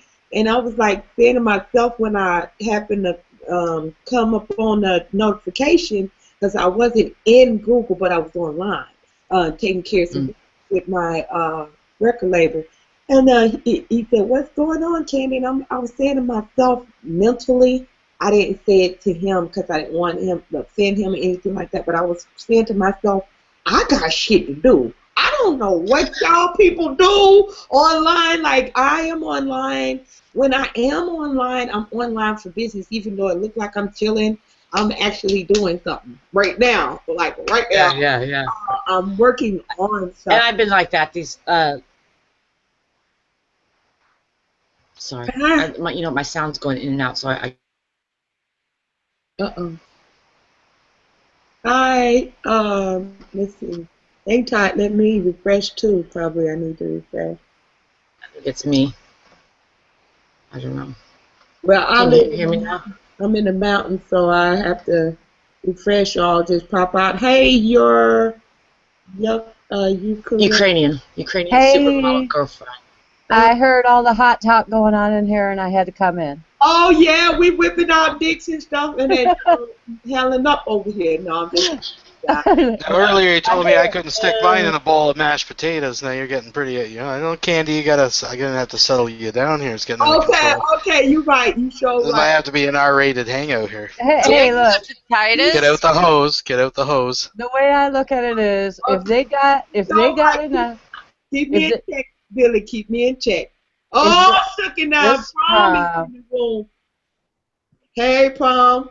See, Candy, the thing is, if they got enough to stick in mashed potatoes, then you got to let them just stick it in there. It's when they don't have enough, that's when you got to worry. Candy, are we still talking about blowjobs and Pac-Man? Yes, of course. We are, of course. Oh, goodness. What else is there? Palm heard blowjobs and came running. I told you, feed them and blowjob. Yeah. That's all it takes. Here they come. He told me he was going to bed, but when he must have heard about the blowjobs and Pac-Man, and he wanted to find out what the fuck. I ain't never heard of that kind of Pac-Man. Let's find out. Mom's dead asleep, just snoring, and all of a sudden he goes, "Huh? Blowjobs? What? I better get to the girls." Oh, that's why we love him. Yeah. But if you don't wash it, get the fuck out of here, because I can't deal with no nasty. No. Huh? She was saying if you don't wash it, we ain't having it because we don't get no I know that's right. Hell no. You got to go on down the road. No. Got to start kicking rocks. Well, that one, the one husband I was telling you about, that was so nasty. As much as I love to please my mate sexually, you girls have got to know that it was very difficult. I was always washing him up, and so I resorted to, okay, I'll bathe you, because he would half-ass bathe. Like, I would tell him, if you want to have sex, please bathe. Please. So I said, I'm not trying to deny you, but I'm not going to be able to do that older. I'm not going to be able to deal with it. I mean, you should do something about it. So if he would complain about that, he didn't even want to bathe, so it's like, or he would go in there and half-ass do it and he still smell. I'd be like, oh no. No. It's just a complete turn off. So mind you, I was raised that, that's your mate. You do everything you can possibly to make things work. So I literally bathed him like a child from head, like a baby, from head to toe. I bathed him, washed his ass, dried him, and everything. All right, so and that worked for a period of time, and it was fine. I'm a assertive woman. I don't mind taking care of my husband in that kind of way. Even the ones that was clean, I would bathe them. I just say, baby, let me bathe you. I just want to make sure everything's copacetic and let me take care of you, honey. So I didn't have a problem with bathing them. Okay, but when now I have to bathe you, pick up all your clothes when you drop your clothes at the door, in the front of the door. Now, mind you, I'm a bitch with OCD. Okay, let that sink in. We all got something. I have OCD. I'm a neat freak. I like things in order and clean. Okay, I'm a Clorox freak. I use Clorox for everything. I brush my teeth. You know, pearly white. I brush my teeth with Clorox. Everything. I'm a Clorox fanatic. My nieces and nephews make fun of me. But so just imagine somebody that's totally the opposite. You know how they say opposites attract or whatever like that? Yeah. Ooh, baby, that was a relationship from hell. Yeah. Yeah. There's a big flaw. Opposites do attract. They just don't stay together. Oh, really? Well, yeah. There's more that goes to that. I just learned it. We can, it's pretty amazing. Usually, what it is that attracts you, that person, when you're opposite, they have something that you want, and you think, I want to be like that, right? And ultimately, most of us don't change too much. And when you fail to be just like them, or that thing that they are, kind of get upset. Somebody gets upset, and then there's tension, and yeah. So, I mean, there's exceptions, but yeah, opposites do attract because we want to be what we think is bright and shiny in somebody else. Oh. Strange, huh? I'm hoping that's my problem, and I don't do that for the 5th marriage. Yeah. Oh, so you've been attracting your opposites too? I don't know what I've been attracting, but they've all ended in divorce. So it's either really, really me, or really, really bad choices, or a little of both. I don't know. Are you a fixer? Yeah, I'm a rescuer because I worked on a paramedic ambulance for about 24 years. So yeah, I figured that one out. Thank you. Thanks for identifying that early. It takes one to know one. Yeah. You know how they say it takes one to know one? I'm a rescuer. That's my damn problem. Now, people say, oh, that's so amazing, that's awesome, because every guy I've been with, I've taken their lives from being miserably, hopeless type of all right, okay. It's a funny name for a person. I mean, for a Ukrainian. You know how they say that I actually have to go too, guys. Nice talking to you. I will spread the message for you, Candy, as we talked about earlier. I'm going to share your story about the minister who got blowjobs from hookers. Okay. I'm going to share all that stuff. That would be so awesome. Pac-Man. We can't let that story go. My Ukrainian girlfriend is calling, so I have to leave now. There you go. My Ukrainian supermodel girlfriend, sorry. Awesome. I think she has a blowjob and a coffee waiting for me, so. Oh, that was your girlfriend. Oh, okay, sweet. Okay, bye. See ya. Bye. Oh, but he's a mess. I told a story about that. He mixed it all together, but anyway, that's a story that can't die. If he's gonna help it to live on. Between him and Google, it's gonna live. Keep it moving. That's funny. But I have been a rescuer too. Like all of the men that I've been with, like their lives were in, not all, not my first, I don't know where I went wrong from the first 2 men that I was with that were totally different than the rest. Like those were the ideal men to be with or married to or whatever, with my kid's father.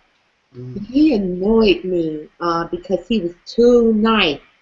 I know that sounds a little crazy, but no, you got that. He never had a fucking opinion. Like, I'd be like, well, baby, what color furniture you gonna get? Whatever you want. What kind of car are we gonna get when our income tax come in? We're gonna get a car. Are we gonna get a car, truck, whatever like that? SUV. And he'd be like, whatever you want. Like, what the fuck? I don't know. It annoyed me to no end. Yeah. Yeah. It was very annoying. That's like, and don't even ask the question, what do you want for dinner? I don't know. What do you want? I don't know. What do you want? You're going to starve if you don't tell me. I just, I don't know. I was young. I was very young. Now, if I had a yes man, I'd be like jackpot. But but I don't do well with yes men either at all. And you think people would think that we would because we're outgoing, you know, that that's what we would want. But I don't. I don't you don't think. do well with yes men.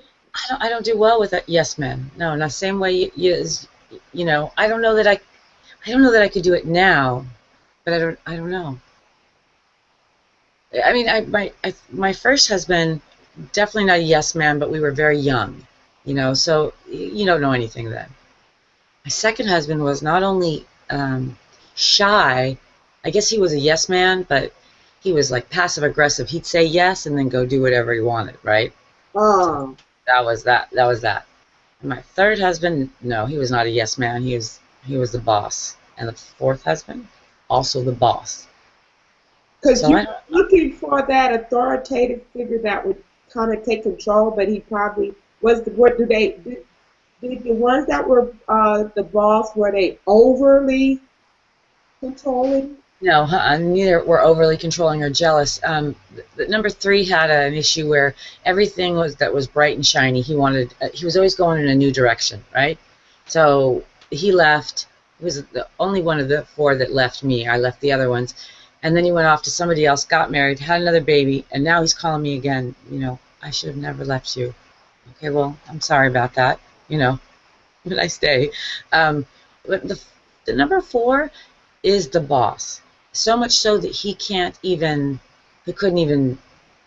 I couldn't have I couldn't be right on anything. But I could be wrong on everything, right? Mm-hmm. That was bad. So, and he just didn't want to hear. And I serve him his food. Beer was always there. Blowjob's always ready. You know, never saying, I mean, didn't go out, wasn't catting around. I don't do that anyway. So, you know, but that wasn't good enough because I didn't do a few things that, you know, he didn't like. And if he yelled at me, I would yell back at him. Oh, And that's a no-no. he'd forget that he had done the yelling first. All he Yes, could remember is that I yelled, yes, and then that was it. yes. And then it's all my fault. And so I got tired of that. He was one of my what I call I can do no wrong. Oh, yeah. That's Yeah. how my second husband, the nasty one. I said, look, I have tried with you. I left him. I accepted him back. I left him. I accepted him back. I was like, now, I know you think that because I believe in godly principles and I believe in trying to work it out. I said, but what you don't understand is I only believe in them principles to an extent when I see you taking advantage of them principles and using them against me, then I will say fuck that. It's not you not compliant and in any kind of way. So no, you're not gonna hold me to nothing. Like no, hell no, you're not. And you know what? In religion, people will do that. Men will.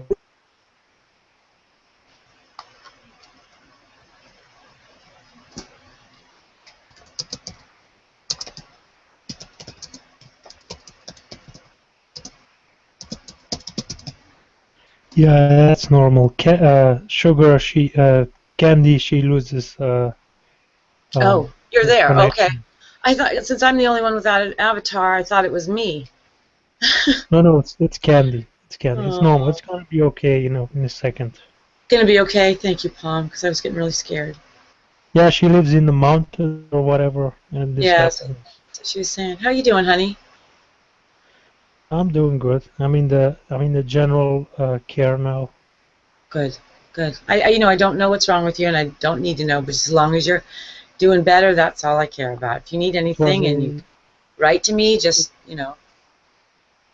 well, it was a stomach problem. It was Oh, bleeding. The oh, acid got out.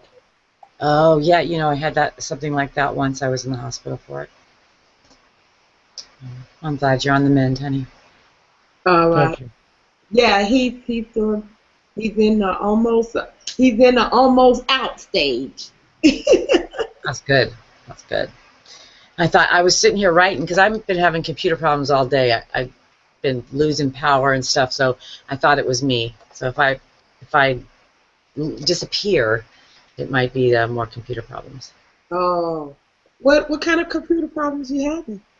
I think this is getting old, and it's a laptop, and I think it's overheating.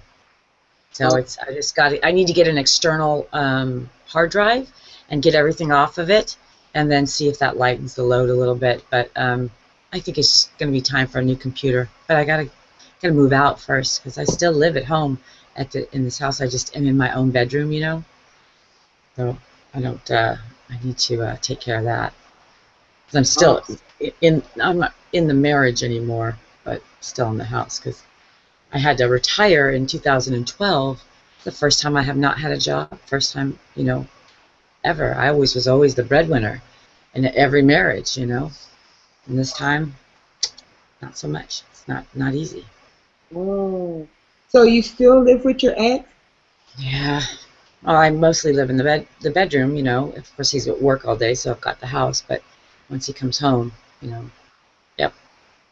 Oh, I mean, I'm grateful that he agreed to that. Obviously, I didn't have to fight for it at all. You know, he's like, you don't have to leave.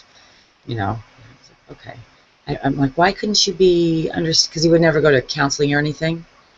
Um, I'm like, he's got such good qualities. Some qualities are good, but I think he doesn't like women very much because I think women have screwed him over in the past. And anything that goes wrong, it's like I get all of the anger for every woman that's ever done him wrong. You know what I'm saying? right, Paying for the sins of past women. right. So, I'm happy that he hasn't pushed about, you know, having me leave, and I think he understands that I can't, but I'd like to. Oh, well, yeah, that's nice. That's nice. So Um, you're up in the mountains, are you? oh yeah, oh yeah. Yeah. I'm up here in the mountain. Palmer, how you say I am up here? You are about 1,600 feet above seawater. Oh, Wow. Do you tell people in what state you live, or Jersey. I'm sorry, Jersey? Mhm. Oh, New Jersey. I Yeah. see. You're not in Newark. Newark's not that high, is it? Oh no, that's the ghetto. I don't live. I know it is. No, Newark. I live in a nice area. I don't live in the ghetto. My ex-husband number two was born in Morristown, Morristown, New Jersey. Yeah, that's You know where that is? yeah, Yeah. that's what I meant. No, I knew if you were in the mountain. I mean, if you're that high off the ground, you were not in Newark. That's for sure. No. We used, we used There's to always joke about that. my mom lives down there, and I'm like, It's crazy down there, isn't it? I'm ashamed to say, but it's almost like I'm not a black person when I go down there because of like locking my doors and like, I'm like these people are really creepy, like It, because it, it happens that way sometimes. no, it's not because I'm uppity or anything like that. It's more because Wow. when because I've lived in the hood, all right, Hmm. before, Hmm. in a, predominantly black area, whatever like that. But this North, oh my God, that is not a normal hood. Like Yeah. that's not normal. That's not normal. That is hell. Shit. Yeah. Them people are not normal. Kind of hood people. Hood people. They're a little strange, but they cool. They just look like they, might be harmful, but they ain't really. But these people are, even the people that live there. They're freaked out. You know, they're cautioning themselves, you know, around them, like, no, you can't do this. When you come down here, they have to give you pre-instruction. They have to give you pre-instructions on how to handle yourself when you come down there. Be like, oh, hell no. When you come to our hood, you're going to need a little help. Yeah, you're going to need, well, I'm going to come outside when you pull up, because if the people don't know you, they'll do this and they'll do that. When I first came into Jersey, coming from Texas, right, and I drove into Jersey, and I come on down into Newark, all right, and I accidentally got off the wrong, because I didn't know where the hell I was going. The person that was supposed to be giving, my manager was supposed to be giving me instructions on where to turn. He was bullshitting, copping attitude and stuff, and I'm like, I'm on the freeway. These people are blowing at me. Will you please tell me which exit I'm supposed to be making? Like, and I was annoyed with him. Here I am on the phone. You're not supposed to be on the phone while you're driving and all that. I was like, he was so controlling that, motherfucker, why you couldn't give me the directions before I got to the exit? You know, it was just really ridiculous. But anyway, I drove in at Newark, and I parked at a Dunkin' Donuts restaurant or whatever like that. And I thought I was safe. I didn't know nothing about this town, right? I was safe at a restaurant. God knows I pulled into probably the most prominent area for drug trafficking extracurricular activity that could, I don't know why. I'm like, I would pick the most dangerous area to park at and think I'm safe. So I pulled over to try to get further instructions at the Dunkin' Donuts. These, I don't even know what to call them. They started walking up to my vehicle, looking all in the back of my truck. I was like, what the fuck? Are they going to rob me right here? Like, what? I put my truck in reverse, and I was at the drive off. I was like, oh, hell no, these people are too bold. Why would you just walk up to a complete stranger's vehicle and start looking all in the back of your truck? Like, who does that? Yeah, because you're in their space. I had to learn that. Go ahead. Sorry. Thugs. Thugs. Thug life. I've sold dope and I've pimp hoes. I was a thug myself. A thug. Just being a thug ain't gonna make you do no. But it's not the same anymore, because even in the hood, well, I worked in Oakland. You know where Oakland, California is? Oh, okay, yeah. Yeah, it's because Northern California has got Oakland, and then Southern California's got Compton, right? So that's there. And in the 80s, it was way different, you know. I mean, these were, I hate to say this, these were proper hoods. You know, I mean, they're proper thugs. You know, they did it old school. And you could see it change as it went on. And you know, when I went to school, there was probably 5 black people that I went to school with. So I just didn't know anything about the culture at all, and I learned real quick, you know, what it was. Well, I mean, you know, and the good thing was I was brought up my parents were real liberal, right? I had to actually learn that people didn't like other people for other reasons because we just weren't brought up that way, right? Wow. Me too. I didn't know nothing about racism because we have black people in our family, like. Right, and I do too. I have black people in my family. It's like, we didn't talk about that. We didn't even talk about the fact that we had black people in our family. It wasn't a subject, right? It wasn't even a subject, right? So for me, it was a poor thing. I didn't understand. I thought I knew poor. I did not know poor.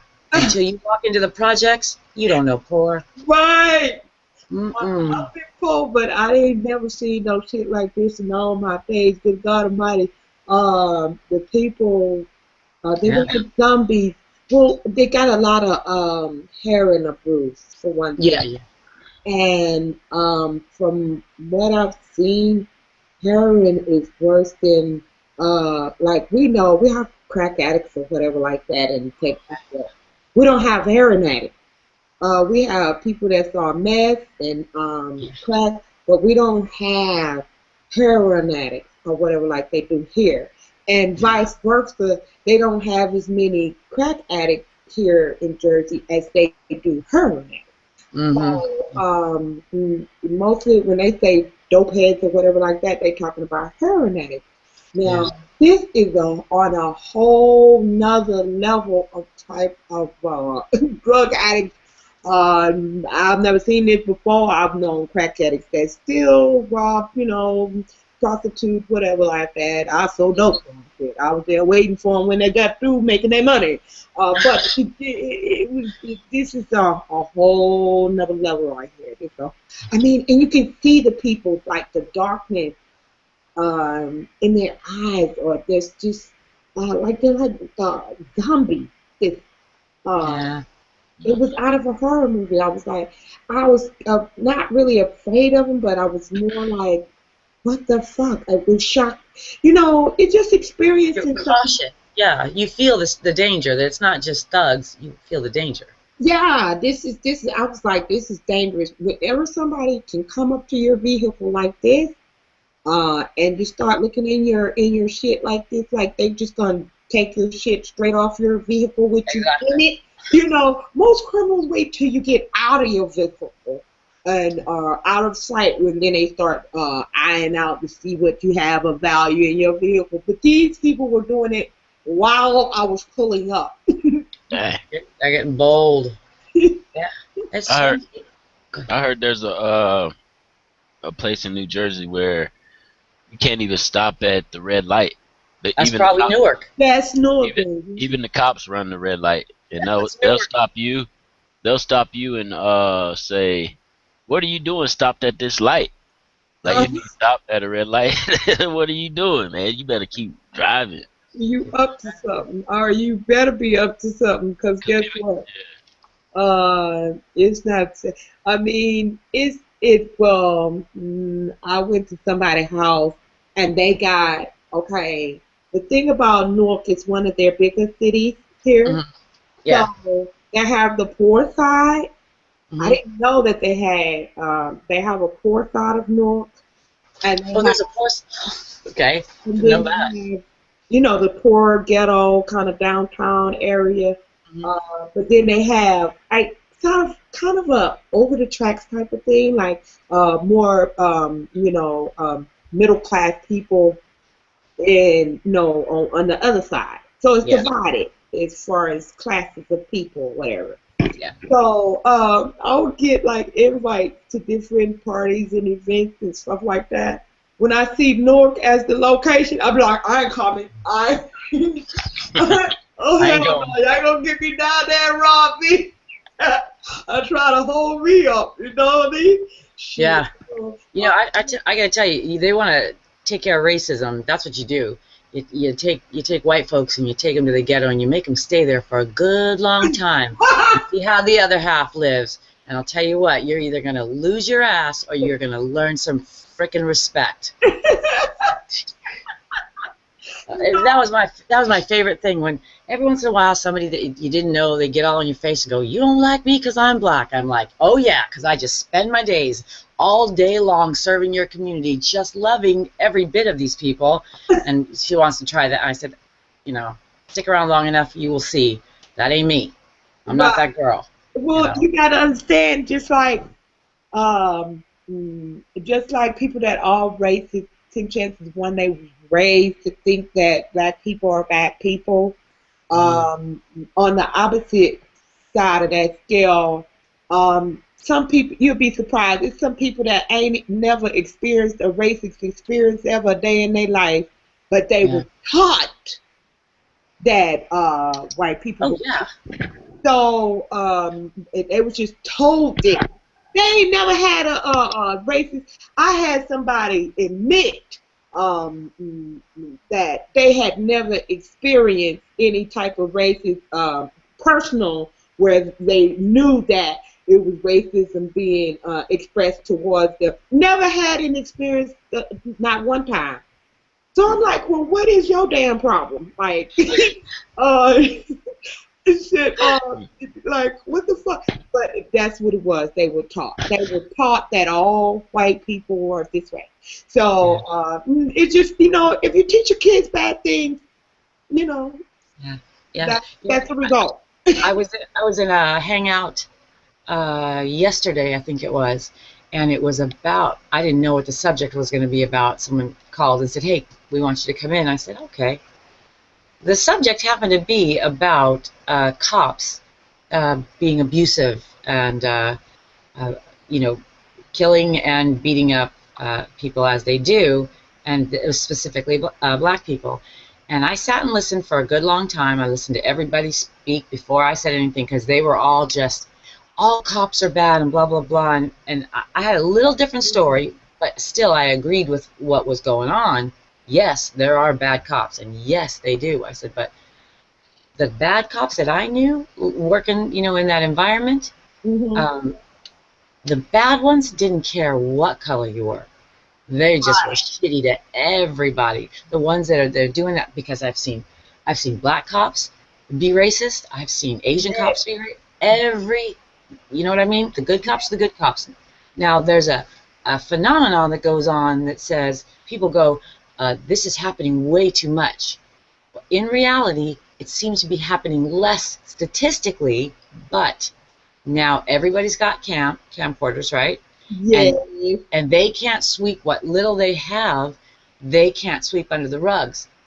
That doesn't mean that it's not happening. There are bad cops. There are racist cops, for sure. Exactly right. It's just people are getting it on cam more, so it seems like it's happening more. It's just that people are getting it on cam, and people are like sitting around waiting. Every time they see a cop pull over somebody, they busting out their cameras, hoping they catch them doing something. Like, it's been shit happening. It's just people getting it on cam more. So there's more events. There's not more events. It's just shit happens because you got bad cops and you got good cops. And the majority of the cops are good people, just trying to do their job and make it home safe and to their parents. So, not to their parents, to their wives, so they can get them a little head when they get home. They're not. And here we come full circle. Back to the head. The men just they want to make it home. You can get the little head. The wives, the female cops, they just want to make it home. Well, we don't have that kind of problem with the females because we rock. You don't find us killing nobody unnecessarily because we're nurturers. We like life and shit like that. Yep. Yeah. But I was trying to say, yes, you're right, but let's make sure that we make it even, because that kind of talk keeps racism alive, right? It keeps it alive. When we don't look at the whole picture, then we keep racism alive. I'm not saying that those other folks were not hurt. Yes, they were, and yes, it's wrong. But look at the whole thing. Otherwise, we're going to be right where we are every day. That's part of the reason why I decided to have these real talks. Because we're going to get down to the nitty gritty. I kind of touched on that racism. I got a couple of episodes I did. I don't want to harp on it and offend, because it's hard to teach somebody if you offend them. Okay. Yeah. So, by that being a real touchy issue, I like to, just throw kind of a pebble in the ocean, so to speak, and make a little ripple. But I'm trying to make no wave. I just want to throw a little ripple and get things going. And as everything progresses, because I'm planning on having some 24-hour broadcasting going on, so that all of these topics can be raised. That's why what I wanna do is so brave. You're so brave. Why? I'm just so in awe of you. I'm just so grateful that you're here because you give me so much inspiration, because I really want to do some of these things too. And that one you were asking. You're welcome to, and if you do yours, because it's not about me, it's about this needs to be taken care of thing. That's the way I look at it. I'm not a type of person, just come in my hangout or come patronize what I'm doing type of person. Yeah. I'm like this. If what you're doing is serving the purpose that is the whole reason why I'm doing what I'm doing, Yeah. then okay, let's patronize let's hit them hard, and combine our efforts. You Mm. understand what I'm Oh saying? yeah. Yeah, And yeah. when shoot, I'll come in your hangout and troll your page and shit like that. Well, you, I'll come in your hangouts and troll a little bit. and, I love it. Okay, I'll troll you anytime. and You please can come troll over me and feel free to anytime. troll me and feel free to troll me at any time. I love it. I'm just teasing because people will cry troll in a minute. I'm like, the person just came the fuck in here.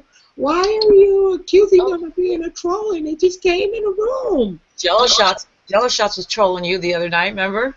Oh, stop it! Oh. He annoys me a little bit. I love Jello. I And love him too. he's cool. He's a cool ass person. The only thing that bothers me is that he always has these not obnoxious. You know how a person may not just necessarily be vulgar, but obnoxious. I've seen people like that. And so I've been in hangouts with him and Ermine and everybody like that, and they this to me. The conversation, even though we were talking about giving head and stuff like that, it was in a more pure manner. I don't like the let's fucking have an orgy type of conversation. I'm just not into that. I don't do that either. I don't indulge in that because then men feel like they can talk on what I call, and I'm old school. Well, I'm probably maybe you're a little older than me, but no, I'm old school. 50. Yeah. Huh? I'm 50. You can't be. Yes. Oh, you're looking good. Rock it. You Just rocking a it. little of this. I just thought you were like maybe a few years older than me, but I'm the type that I was raised old school, the old fashioned, like where men were more careful about what they said around a woman, and they're like, "Pardon me, ma'am," like my grandfather didn't cuss around us, even though he cursed. Certain things he wouldn't say around a woman, and if a man said around us, he would all but almost jump on him. And so I oh, he said he got a wedding to go to. Okay, I missed that. Just us girls. But anyway, the room done drizzled down, but we still got a view on the outside looking in. So we must be keeping people entertained. We've been having viewers the whole time. I guess when you start talking about head, everybody pay attention. Hopefully this one person's up there is putting the word out. Oh, candy and sugar are getting sweet. Yes, indeed. Yes, indeed. With the look, sugar on top. Oh, I was so happy to see you. I was happy to see everybody. Yeah.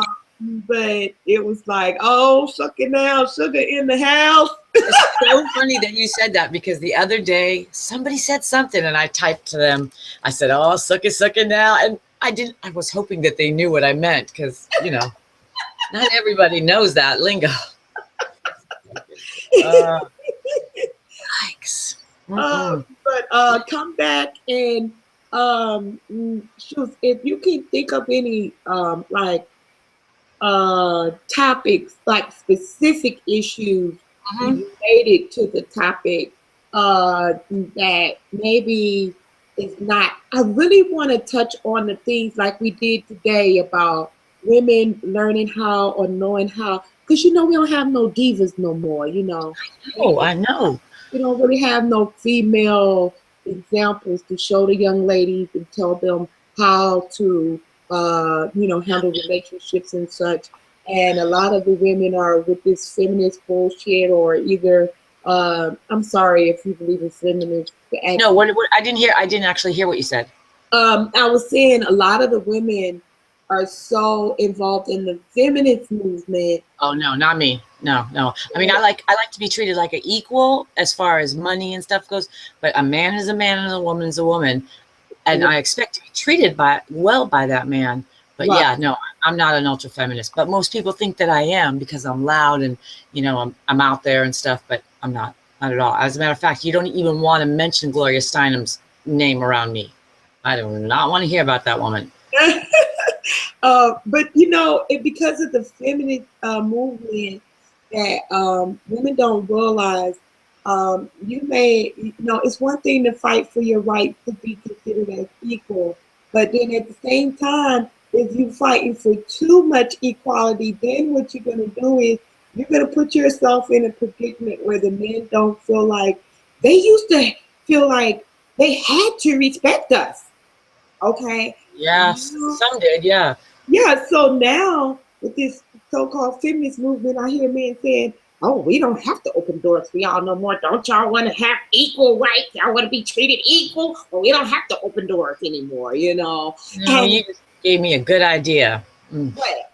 I'm gonna write some stuff down. I'll tell you about it when I know that nobody else is listening, because we don't know who's listening. These are our ideas. Okay. I'll write them down and I'll write them to you. Okay.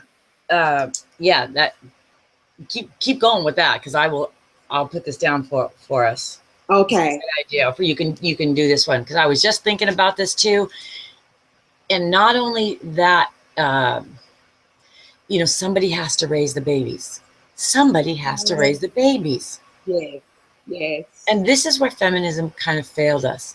While I appreciate what they did for us as far as equal pay and stuff, Right. What good is having a baby and 6 weeks later throwing him out to somebody else? Right. Oh, wow. I don't see it. I think that's a problem for us. Right. It is. It really is. And it's a problem for our generation to come, that, we've already fallen into the young mothers having children, not knowing what the hell to do their kids themselves, but they're having babies and no fathers in the home, and it's just it's just a devastating future to look forward to. If see, we don't have to say, oh, it's really getting bad, and don't do anything about it.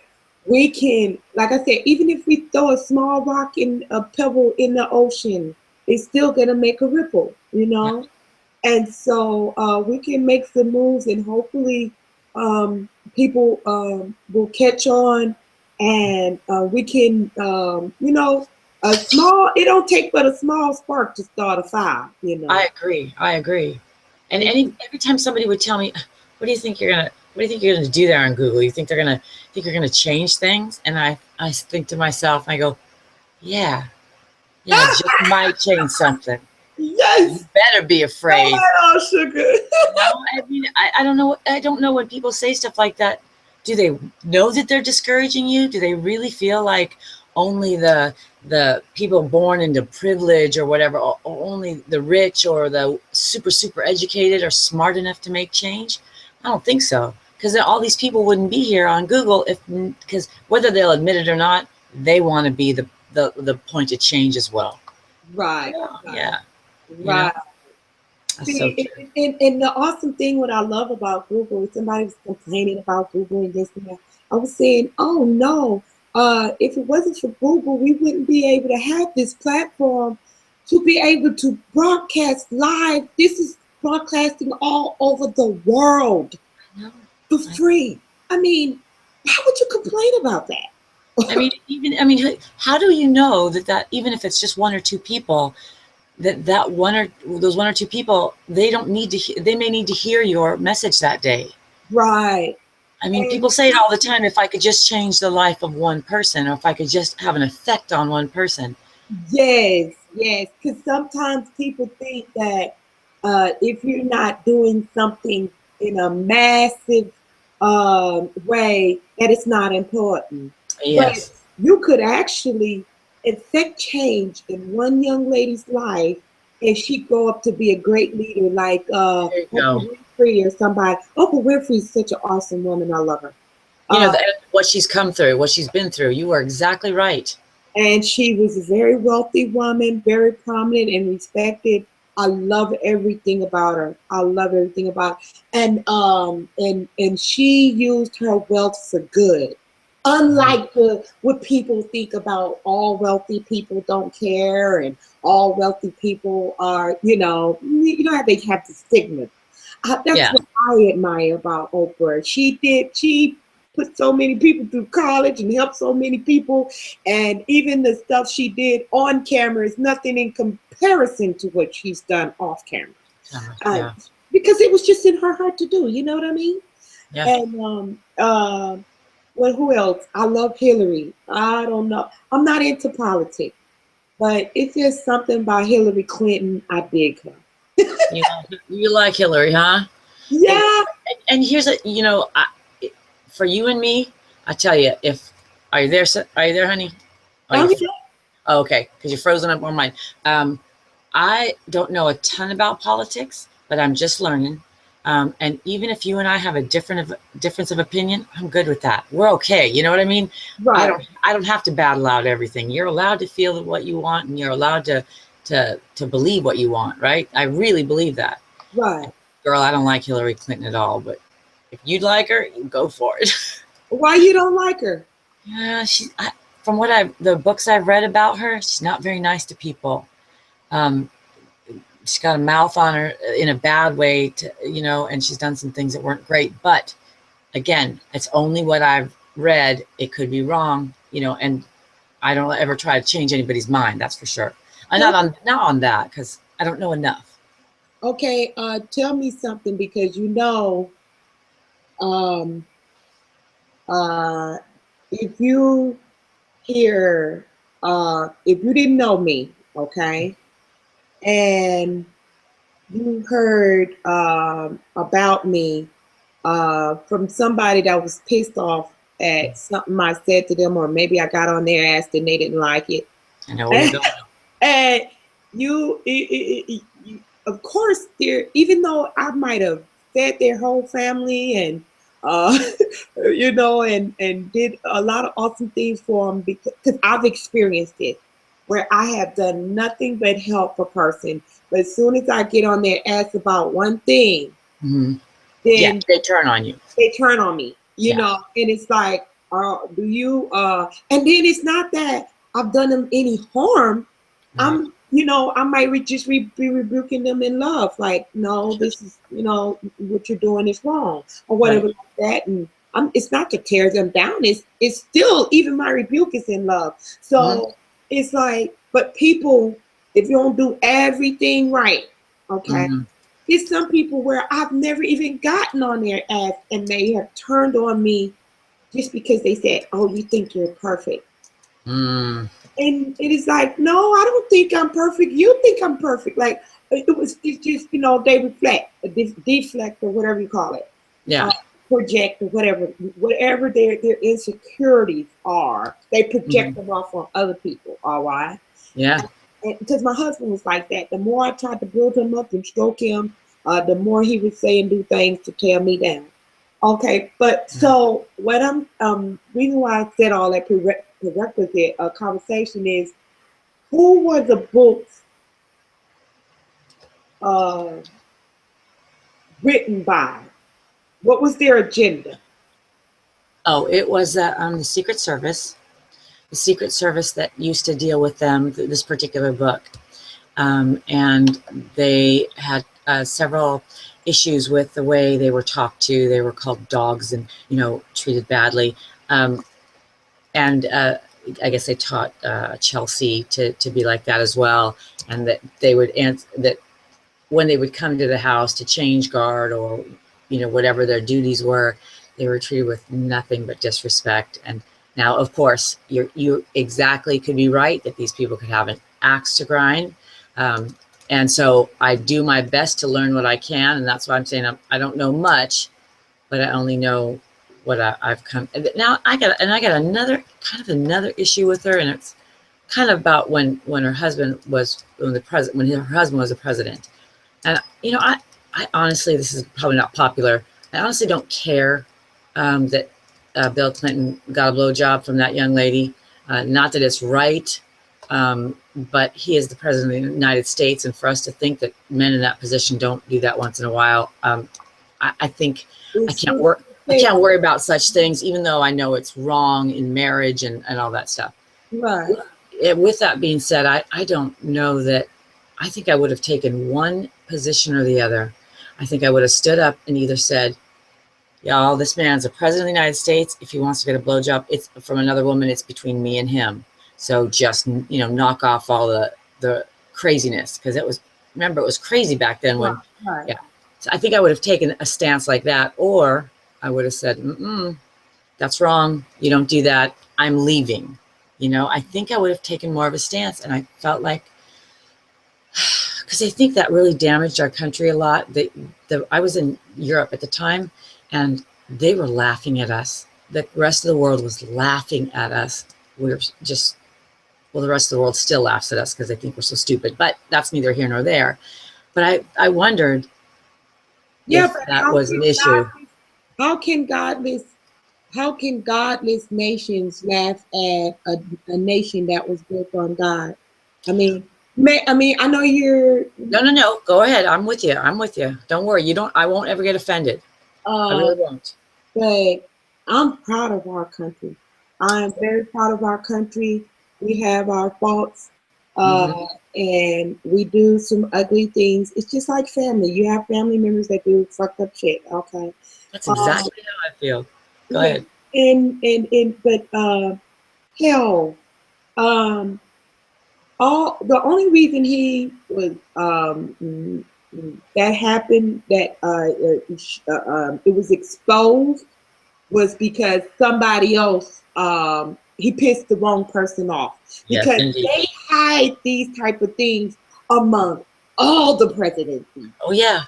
Amongst any public figure, this is a pact that they make, that this is something they don't expose of one another because they're all freaking guilty. Yeah, exactly. Okay, so that was kind of my feeling. Like, why did they do this? But yeah, go ahead. It was more so.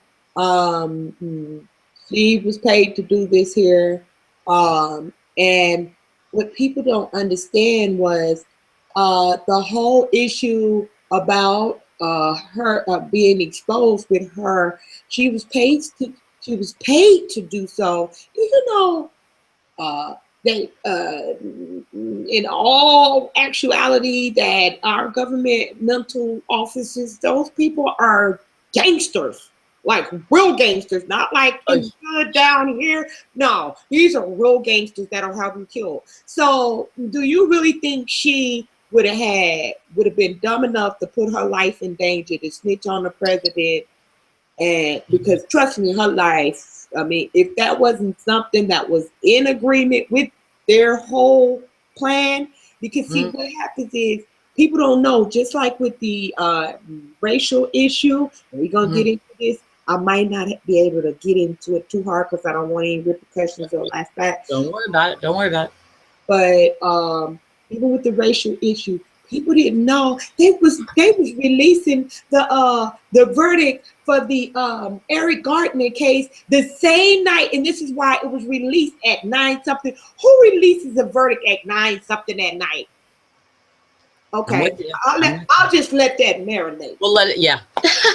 But they did that because at that same time they was passing a law where the Republican Party can make a decision and no other offices in the think of the name of the offices. Oh my goodness, I was watching it on because they have to publicize any type of I know what you're talking about. I don't know the name of it. Watching it on cable. I was in a hotel room and I'm looking at this while everybody else was watching the verdict and all the chaos. I said, these motherfuckers are passing a law that is unconstitutional right under their fucking noses. Yep. I see it happen a lot. They did all that because they knew that it would create such a frenzy in the media that nobody would be paying attention. Even the people that's into politics wasn't even paying attention because they were so into that and they got so emotional over that bullshit. And he was a criminal in a damn way. Who gives a fuck about a damn criminal? We got laws being passed here that is unconstitutional. Like, you idiots see this. Okay, so it was the same thing with the Monica Lewinsky case. They was creating what you call that, a diversion. Yes, yep. You know what I mean? Distraction. Yeah, a diversion. You're exactly right. It was a distraction. Yes, they knew that they could. People would.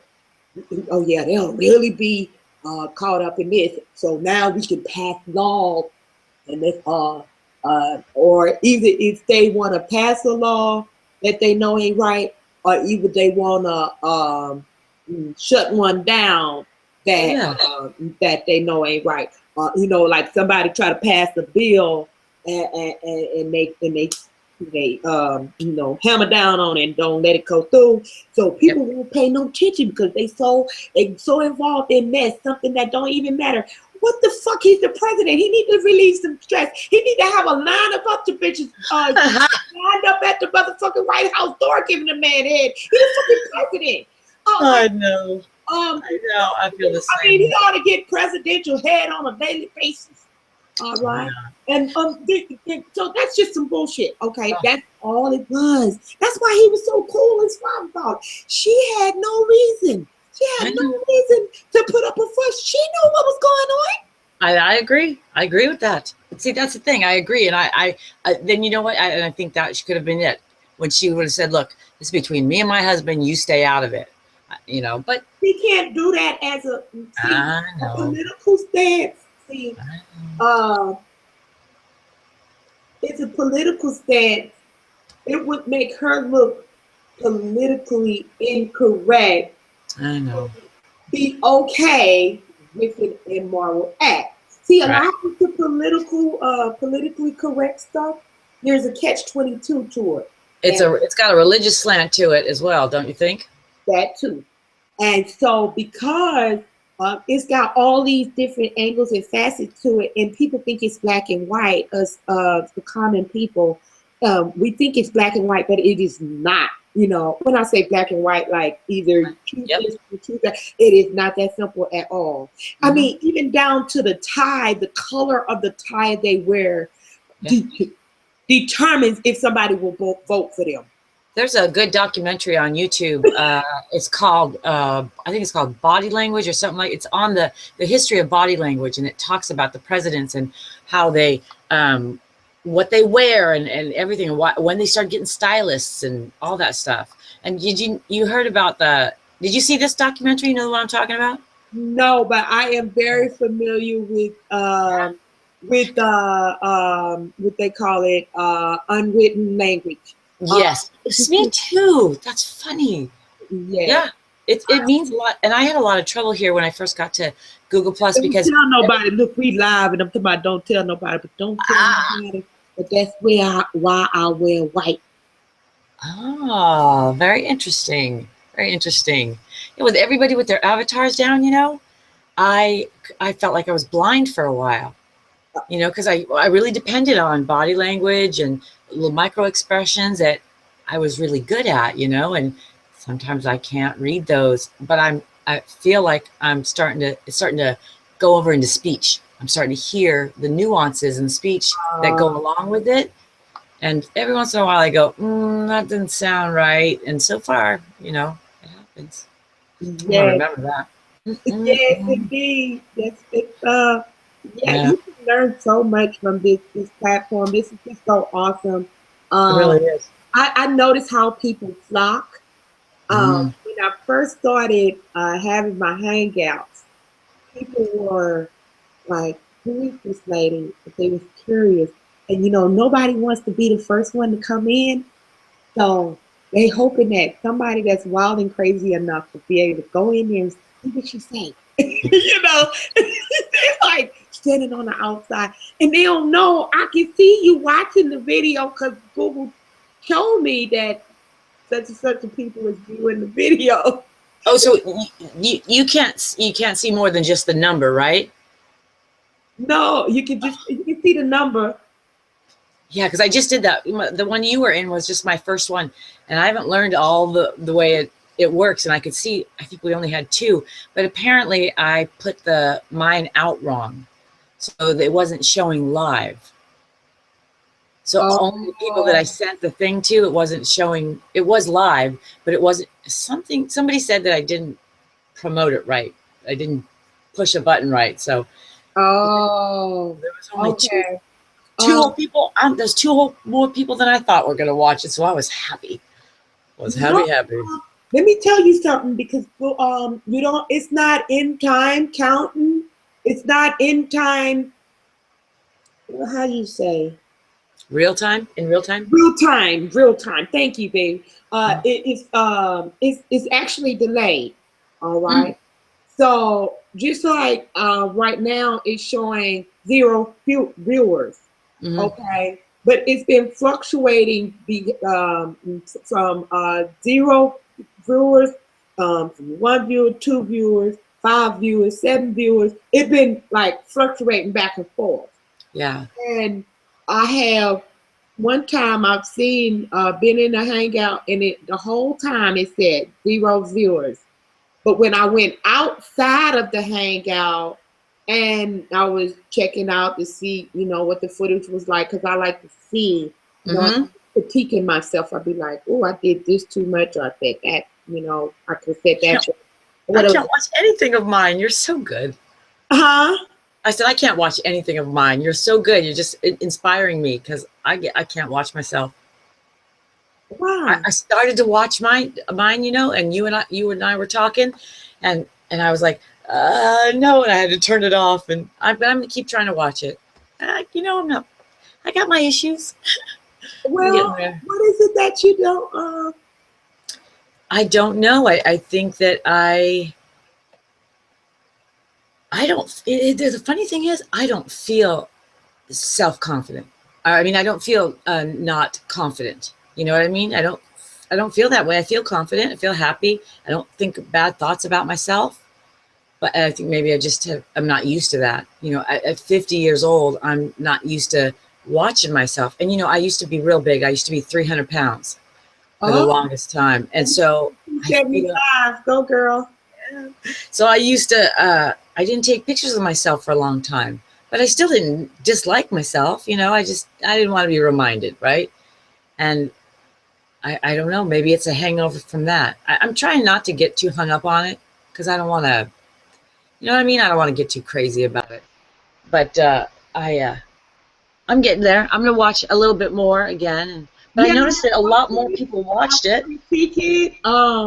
And, get your style down, because I really, I'm trying to get some, I'm trying to build up to something, and I think you would be an excellent talk show host, co-host with me, and you could help me out, and we can do a show together, and we could bounce off of each other, and put some good shit out there. Yep, I was thinking about that too. I want to get, I want to have, just like you got your show, I want to get my own show, and then I thought about the same thing about collaborating with some people, and I'm just still getting to know everybody and figure out who's got what. But yeah, I think together we can all do something really, really good.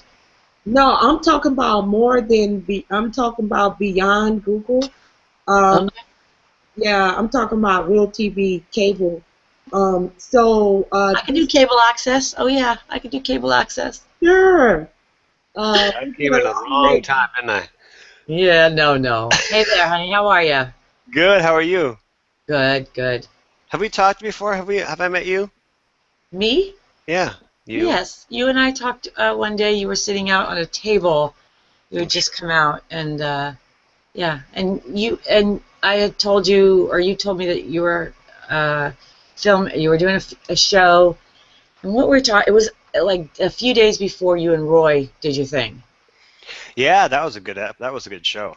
Yeah, and it was a few days before that, maybe 3 or 4 days. Okay, I'm sorry, Kat. I didn't mean to interrupt your show. No, we were just talking. Okay. I love Roy. I love Roy. All And off topic. no, I Roy. love Roy Sugar. I do, and I don't mean that with any type of disrespect. I think Roy is fantastic. No, no. Roy and I had a little history. They brought him to me one day, and he started off in the beginning, Sugar, God or no God, and I said, could you please clarify beginning for me? And that was it. It was a little crazy, and so, and I wasn't offended. I was fine. I was fine with it. We were talking for a little while, and he finally said, well, I have nothing more to say to you. It was like 10 minutes later, because they said, well, you stopped him. He couldn't answer you. So I'm new here. I don't know what any of that means, and frankly, I don't really care. But and so I didn't talk to him for a little while, but then we talked a couple weeks right before your show and right before I met you. And we talked. Everything's fine. I can separate a person from their religious belief and their political belief if they can separate themselves. I don't have an agenda other than let's all get along. Really. Yeah. Love you for that. I'm sorry, Kat. Go on. Kat, do you know who Roy is? My name is Candy. It's just okay. Yeah, Candy. Yeah. I'm sorry. You good? You good? Sorry, It's an awkward spelling, so and lots of people get it wrong. So that's understandable. But I didn't want to just keep saying it wrong and don't ever say it. But what were you asking? Do you know who Roy is? Have you met Roy? Roy Montero? I don't think so. Oh, he's a beautiful man. He's a legend. A legend of what? He's a precept. You know what a precept is? Yeah, I didn't know what it was either. But apparently, this is people who they argue the presupposition. Am I saying this right? Yeah, you're right. Oh, you know what? You better say it because if you know, then because I don't know for sure.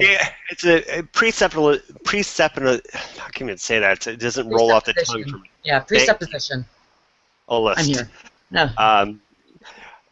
And Roy's thing is, and I'll ask the first question to you, Candy. Is that in the beginning, God or no God? What are you asking? In the beginning, God or no God? The question, this is somebody that would come up to you not knowing your religious beliefs, and they want to find out where you stand on religion, so they're going to ask you, God or no God. So that's what he's asked you, and so you just answer which one you believe. Well, I'd like to know the beginning of what? No, that is not right. They don't like when you do that. Oh, he would not like that you did that. But that's the basics of his question. Oh, so I would have fucked him up with that one, huh? Because the idea is that is that you fall into the box and I don't fit in the box, so I would probably break his winning streak. And that's you. That you and I are the same way. Because even though I may seem to be one thing to some people, for the longest time I didn't say anything. So, but that's the big debate around here. I didn't know in the beginning that what I walked into was the great debate. I thought it was just Google Hangouts videos. I didn't know that there was groups. So I didn't realize that this debate thing was what it was, and they debate. I'm like, y'all are debating something that nobody can prove. Why are you yelling at each other? And then I would start yelling because I'd get upset. It was bad. It was real bad. But yeah, so Roy's one of these people that does that. He goes around they predispose that you or preassume. Sorry, I've interrupted again. How do you do the presuppose? Okay, what's this presuppose? I know I fucked it up, but I tend to do that often. I do too. So what was I supposed to have said? It's not a matter of what you're supposed to have said. It's, I think, the gosh, why can't I say that word? Presupposition. Yep, a list.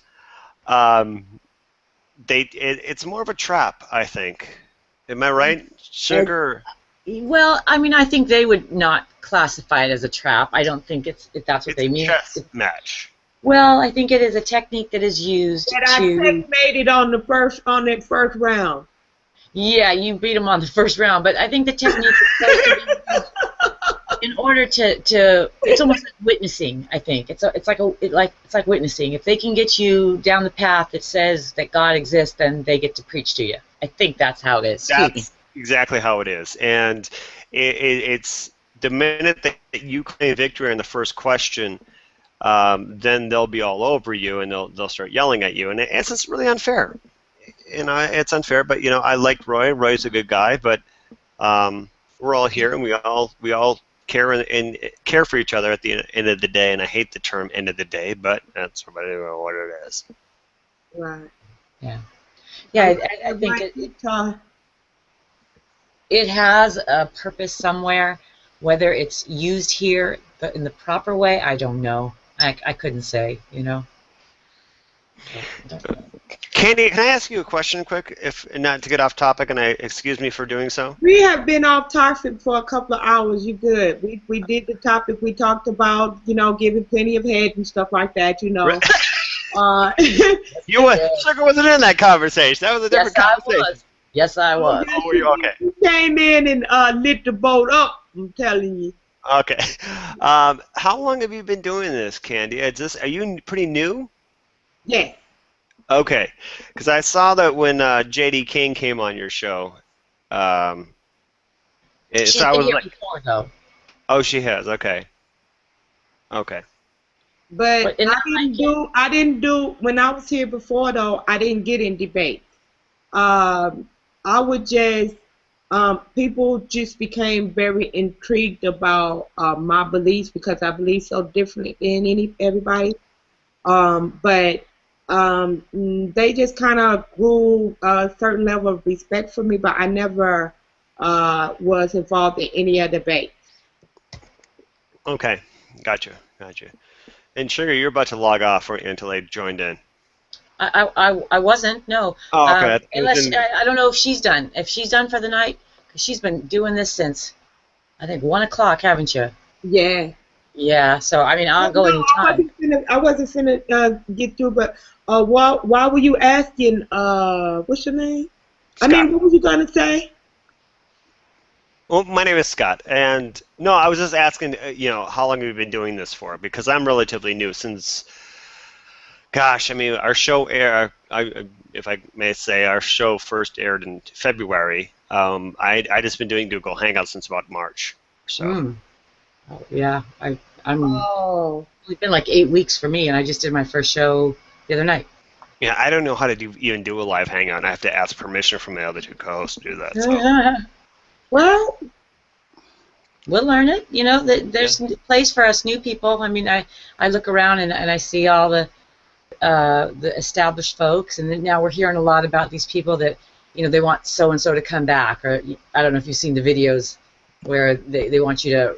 And so I've been like writing those names down and watching old stuff to see what was done and what they did, because I'm not much for debating. I will debate, and I'm learning a bit. But that's not my thing too much. It's just. But I see the value in it. Right. Right. Me either. Why you asked me? You saw the debate with JD, and what about it?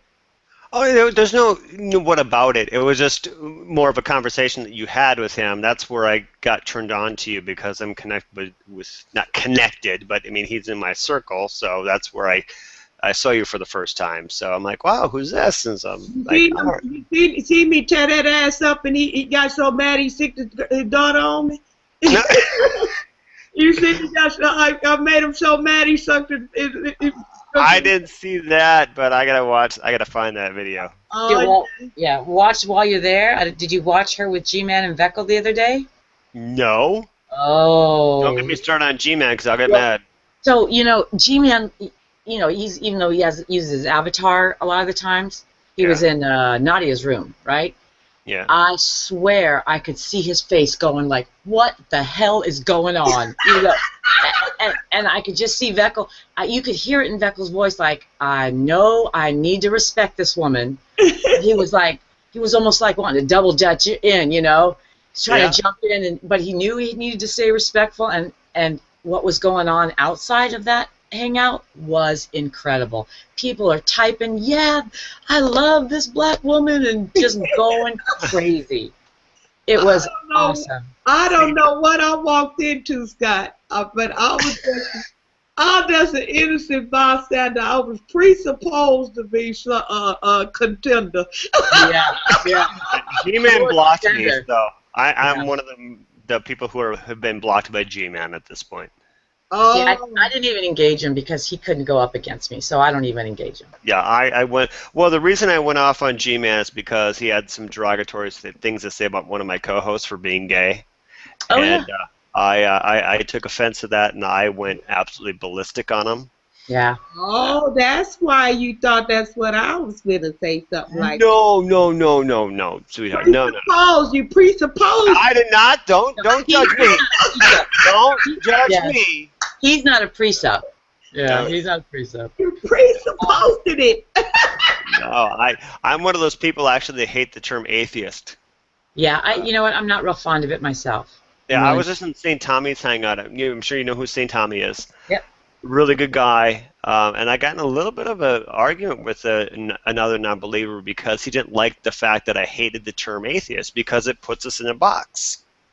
Yeah. I don't want to be put in a box. I would love to know. I would love to know who that person is. You should type it in the side chat that nobody else can see. Crap, I can't remember who it was. Mm. What his name was at this point, but it doesn't Yeah. matter. No, it doesn't.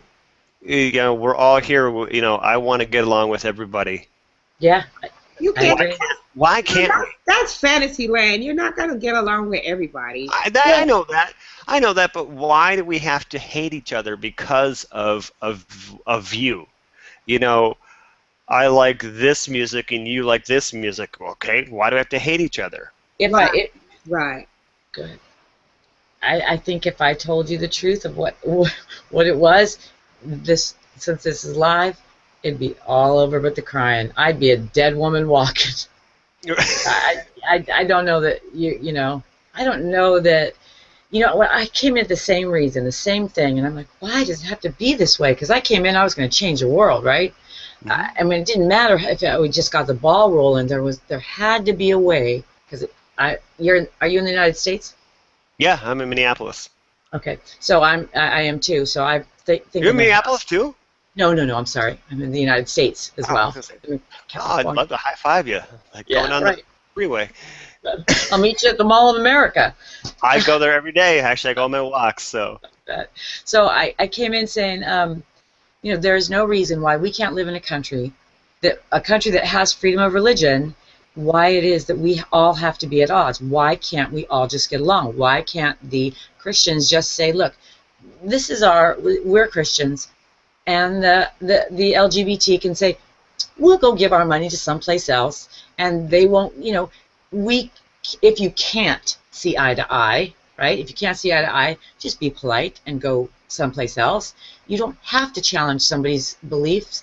And I had asked at one point when it was about the Muslims and the writing, the drawing, Abraham drawing contest, right? yeah, I said, when does my freedom of speech as an American roll over and make it okay for me to desecrate somebody else's doctrine?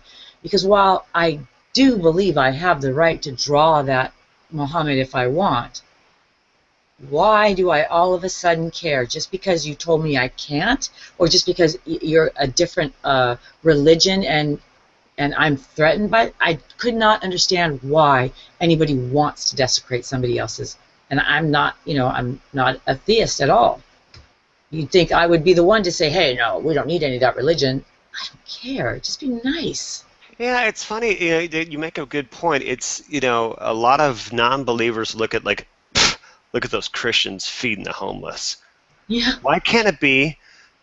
Wow, look at those people feeding the homeless. Why does everything have to be in a box? That's my thing. There's something wrong with feeding the homeless?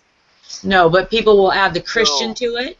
People will say, look at those Christians feeding the homeless, and they'll make it a spin where people who maybe don't like, aren't happy with the Christian religion, will then look bad on it, make it look, make them look bad. Yeah. Where I bet we, you the they three had of to us, wouldn't do that. Yeah, I bet you they had to sit through a sermon before they got fed. That crap. Sorry, but No. Oh, we've said a lot worse than that tonight, haven't we, Well, I'm Candy? sure. Oh yes, oh yes. It got so crucial that even Billy came in saying some really twisty stuff. He had to remind me. He said, "I thought you said we was gonna keep it clean." He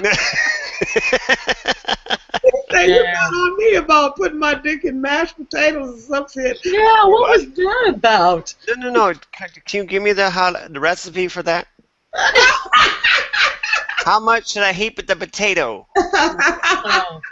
That's 1 cup of potato, 3 cups of butter, and 1 average size penis. Now, don't use a too big of a penis.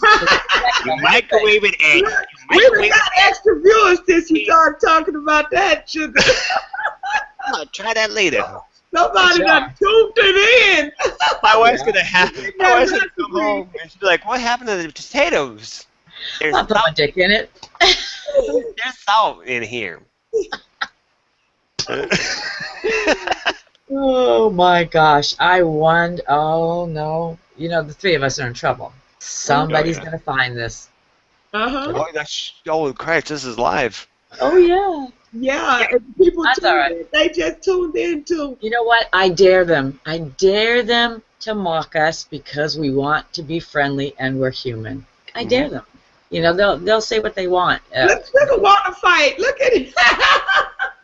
She got her dukes up and everything. Well, when I tried to fit in when I came in, and when they say you gotta have thicker skin, and I said no. You know what? I got thick skin where I need it. Where I don't need it, I want to hurt. Every time someone offends me, I want to hurt. It doesn't mean I'm gonna be all upset about it, but I don't want to have such thick skin that I don't know what it's like to hurt anymore, because then I might start hurting somebody else, right? Yeah. Right. Right. That makes a lot of sense. Shit just got real up in here. So, Candy, what happened with you and G-Man? I want to know about that. Nothing. People just, a lot of people. G-Man has a lot of enemies.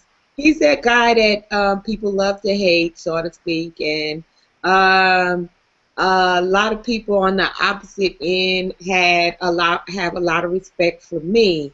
So to see, because I've had to get on a lot of atheists. So the atheists are like, okay, now we need to get her with G-Man and turn her loose on G-Man. And so they arranged it. I know them suckers said they arranged it. I walked right into the trap. I was a presupposed victim. Oh, no, because G-Man's in New Jersey. He's from Jersey City. Oh, really? Yeah. Oh, I thought you knew that. Otherwise I would have said something. Yeah. So what part of Jersey are you from? How far is Jersey City from you? I don't know. I'm not from Jersey. I'm here, but I'm here on business. I don't know this state that well. I'm from Texas. Oh, you're from Texas. Okay. Yeah. Texas. She's up in the mountains somewhere. Girl, you gotta get a GPS and find Jersey City, and then get a one-on-one with G-Man. That'd be hilarious. Yeah. He's cool. He's cool. We iron things out. I just let him know that. Oh, you did? Oh, that's good. Oh yeah. Good. Candy love everybody. I know. Everybody. You're a better woman than I am. That's okay. You know what? It makes me happy to know that somebody can love G-Man. I don't know him, and I haven't had a run-in with him. And like I said, he couldn't handle this. But he would say the same thing about you, though. No, but I don't like to see anybody in that way either. But, so good for you. Yeah, because I've always been for the underdog. Like, one, I don't like, even if I know that somebody's wrong, I don't ever think that it's a good practice to pile up on someone. You know what I mean? And it's like, say for example, if I know that somebody's wrong, okay, and I'm getting on their ass, okay, and then somebody else joins in, then I'll redirect my attention from getting on this person's ass to you need to stay the fuck about this. One person is enough. And I'm back. You know, I don't like the, cause that's a bullying type of mentality. I don't know about y'all, but I've been in, like we said, about we was talking about the ghetto hoods area or whatever like that, and I've been in schools where like I'm seeing um, these girls. I was going to a predominantly uh, Caucasian school, but we had to, they would bus in black people from the hood because a law had been passed that they had to have so many numbers Yeah, of black students or something like that. I remember that. Yeah. Okay. And so bad enough we were forced to be amongst people that were already didn't like us, you know. Yeah. Because they were raised, I mean, they were kids, so they were raised to be racist and still and during some of that time and so forth. And these uh, Caucasian young ladies, they beat up, they ganged up, and it was so horrible that, and she, by her being fair skinned, she was black and blue all over her thing. Oh. And they punished me, but I was, the girl, thank God, the girl that was getting beat up, she said that no, she was helping me. That no, that she let them know that I wasn't the one that beat her up, but because it was during the racist time, they just assumed that I just beat up the girl, and Yeah. I was protecting her. And it was a group of Caucasian girls that was beating her because they didn't feel she should be friends with the new black girls. All right. And she's like, hi, what's your name? She was friendly. I guess she wasn't taught to be racist. And she says, really, and hi, what's your name? And blah, blah, blah, blah, blah. And we're going to do this and such and such and such. And she just talking, just gaily going on like children are supposed to. But these other young ladies have been trained, you know, in their homes apparently to be racist. Yeah. So they was telling her, you know, we don't talk to them, and we're already forced to be in the same school with them. Like, don't you know, make it worse or whatever. And I hope they not think they're going to be on our cheerleading team because we're not. Gonna, and they was just, you know, they was just really being ridiculous. And they didn't want to be in the girls' locker room with the black people and so forth and so on. Anyway, you know how that goes. Yeah. So they was brutally beating the girl that was being friendly, brutally beating her, and I couldn't take anymore. It wasn't none of my business. I wasn't even involved, but I've just never been able to just watch people. Even if you're gonna have a fight, it should be one. This is where I was taught. You're a coward if you need a group of people to defeat somebody. So it's like you know, like everybody in this group is fucking cowards. That's what it is. Because if you need a whole group, like the bitch, I mean, excuse me, but the girl that was running her mouth the most, that was the leader of the pack. I don't think she could have whooped that girl by herself. Yeah, they usually can't. Right. So she was brutally beating the other girls with the help of her followers. All right. Her other followers, group of followers. And I'm like, because I was able to whoop all of them by myself. So I'm sure and once I got involved, they didn't want no more trouble. All right. Yeah. But it was like I wasn't pick honorable. It wasn't so much that I was stronger, which I am. I've always been very strong for a woman. But I mean, I was yanking them left and right. But they didn't even put up a fight against me. Okay. Because it was clear that I wasn't bullyable. See, because they could have it was still more of them than it was of me. So they could have easily tried to jump on me as they did the other little girl, all right? Yeah. But I wasn't bullyable. You understand what I'm saying? Yeah. So, Yeah. usually cowardice people will pick on somebody that they think that they can bully. So they won't pick somebody, even if it's just one person. They will not pick a strong person to bully because you can't bully a strong person. Yeah. Yeah. They have personal power. They're just trying to get their own personal power. I could be in a room full of atheists and they coming down on me, or even I've been in a room full of theists. I've been in a church house getting with their asses. I've been through this before, and it's like, come with it. You know, this ain't my first David and Goliath experience.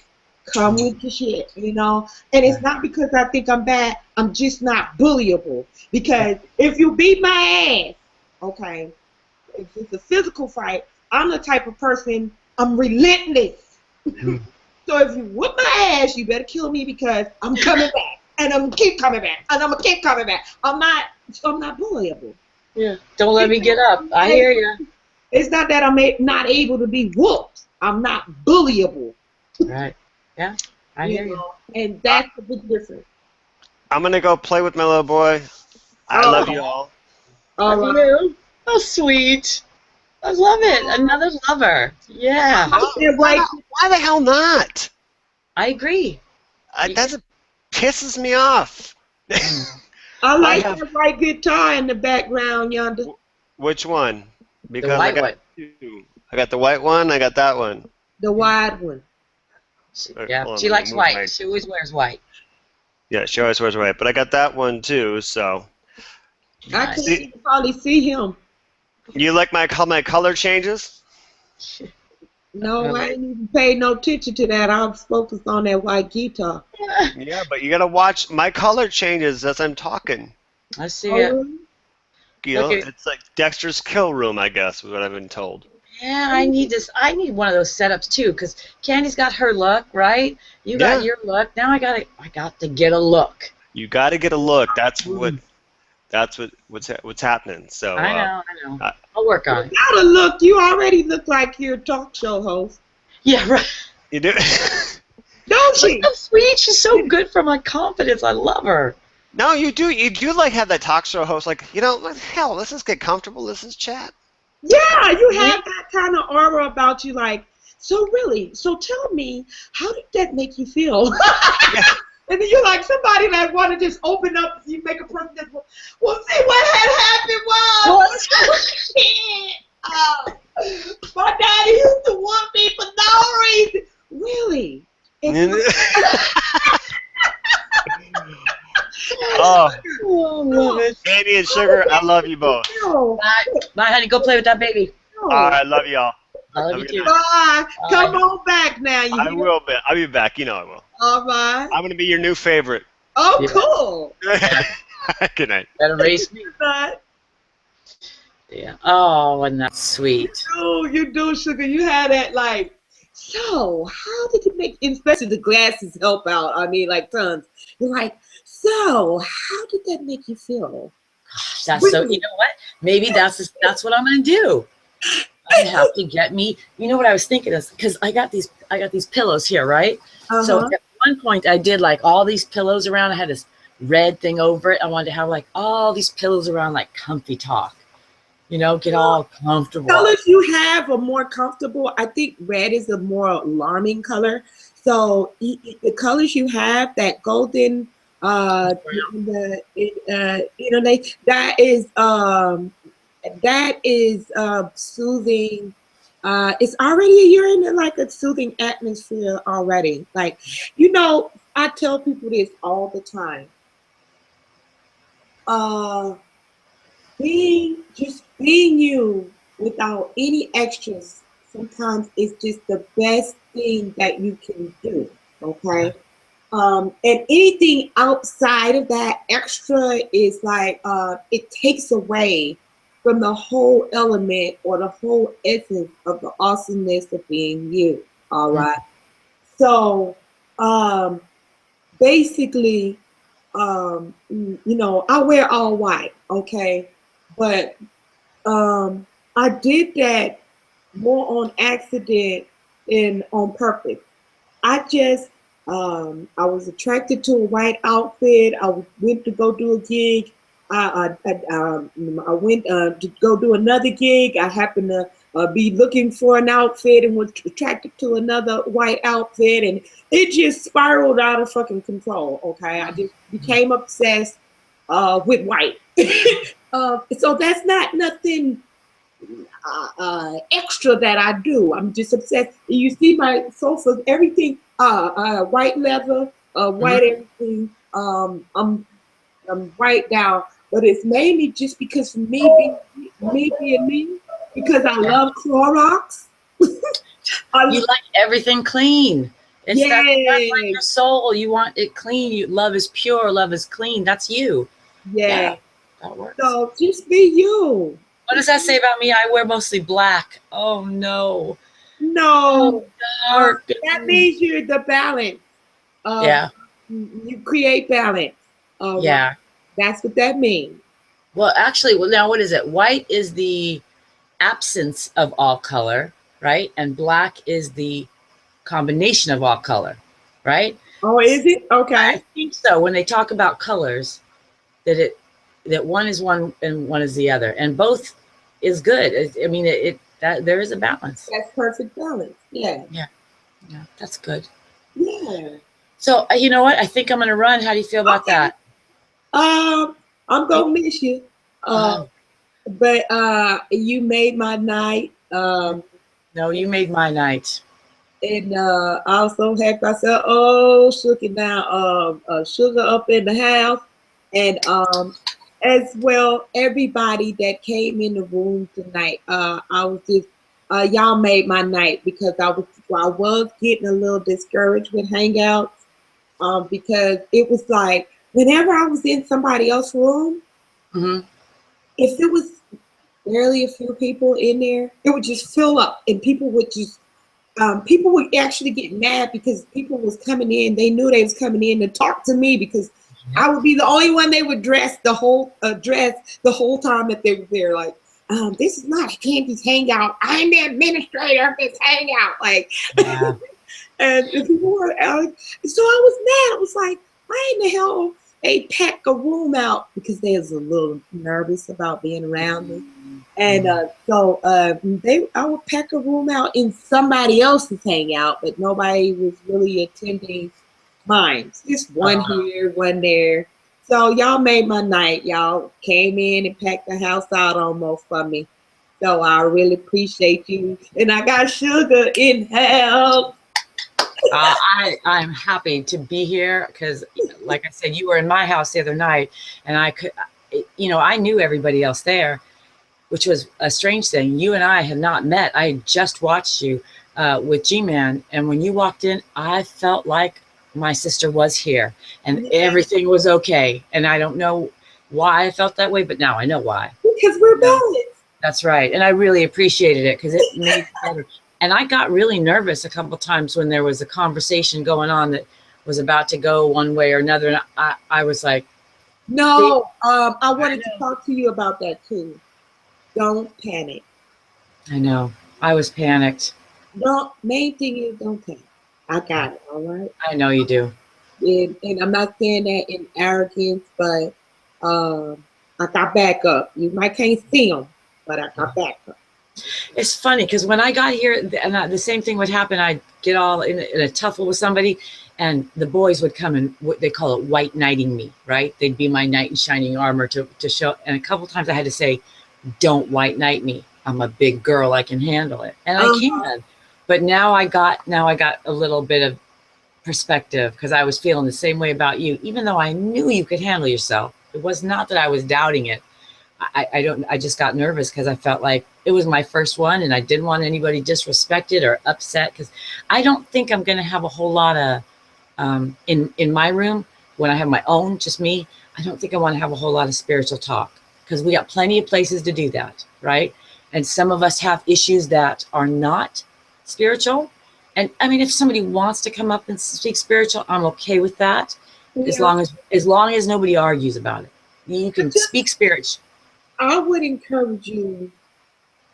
I wouldn't, do what you feel in your heart is best for your platform. Okay. Yeah. But you got to understand that everything in life is connected to the spiritual. Okay. This is why people are so drawn to a spiritual conversation. It's just like, no matter what the topic is, it always winds back up some kind of way. Back to, because it's connected, it's genetic. You know what a vine is. It branches out. And even if you take an ivy, however you pronounce it, and you take it and you plant it somewhere else, it don't become something else. It's still an ivory. Yeah. You know? Yeah. So, and then, maybe I gotta think of it in a different way. Because I don't want the arguing to overshadow. This is what you could do, and this is what because I did think I didn't want to have that, but I think I really can bring some light to the table. Oh yes. So this is my rule. One, we're not gonna do no debate. If we're gonna discuss our beliefs with each other, that's what we're gonna do. We're gonna discuss. All right. Okay. And you see how when those guys was trying to rah, I say, oh no, hell no. Let me tell you something. Turn it up like that. I don't care who room I'm in, girl. I will regulate. Okay, regulate. Okay? Yeah, it's necessary. You ain't seen me in full effect yet. All right, but I will regulate. And I don't have no love lost. Yeah. But I know how to regulate. I'm a leader. All right. So I know how to regulate with respect. Okay. But if I have to throw a couple of F-bombs to let people know that that I mean business, I will do so. But I ain't mad. Yeah, and that's, I'm Italian, Greek, Mexican, and Scott Irish. I can yell. Yeah. I can yell, and then I'm fine 2 minutes later. And they think just because I raise my voice or I get all passionate that there's like an angry, nobody wants an angry white woman around here, Oh, shit. Oh, no, because traditionally, angry white women are not an Italian one. No. But I'm excitable, but I don't really get mad at stuff. I really don't. Well, you're passionate. You seem like you're a passionate person. And so when you seem like a person that if you love hard. It's no holds bar, Right. And that's an awesome thing. I'm the same way. But if I strike, I'm gonna strike your ass hard. I'm the same way. I'm just as passionate about my rebuke as my love.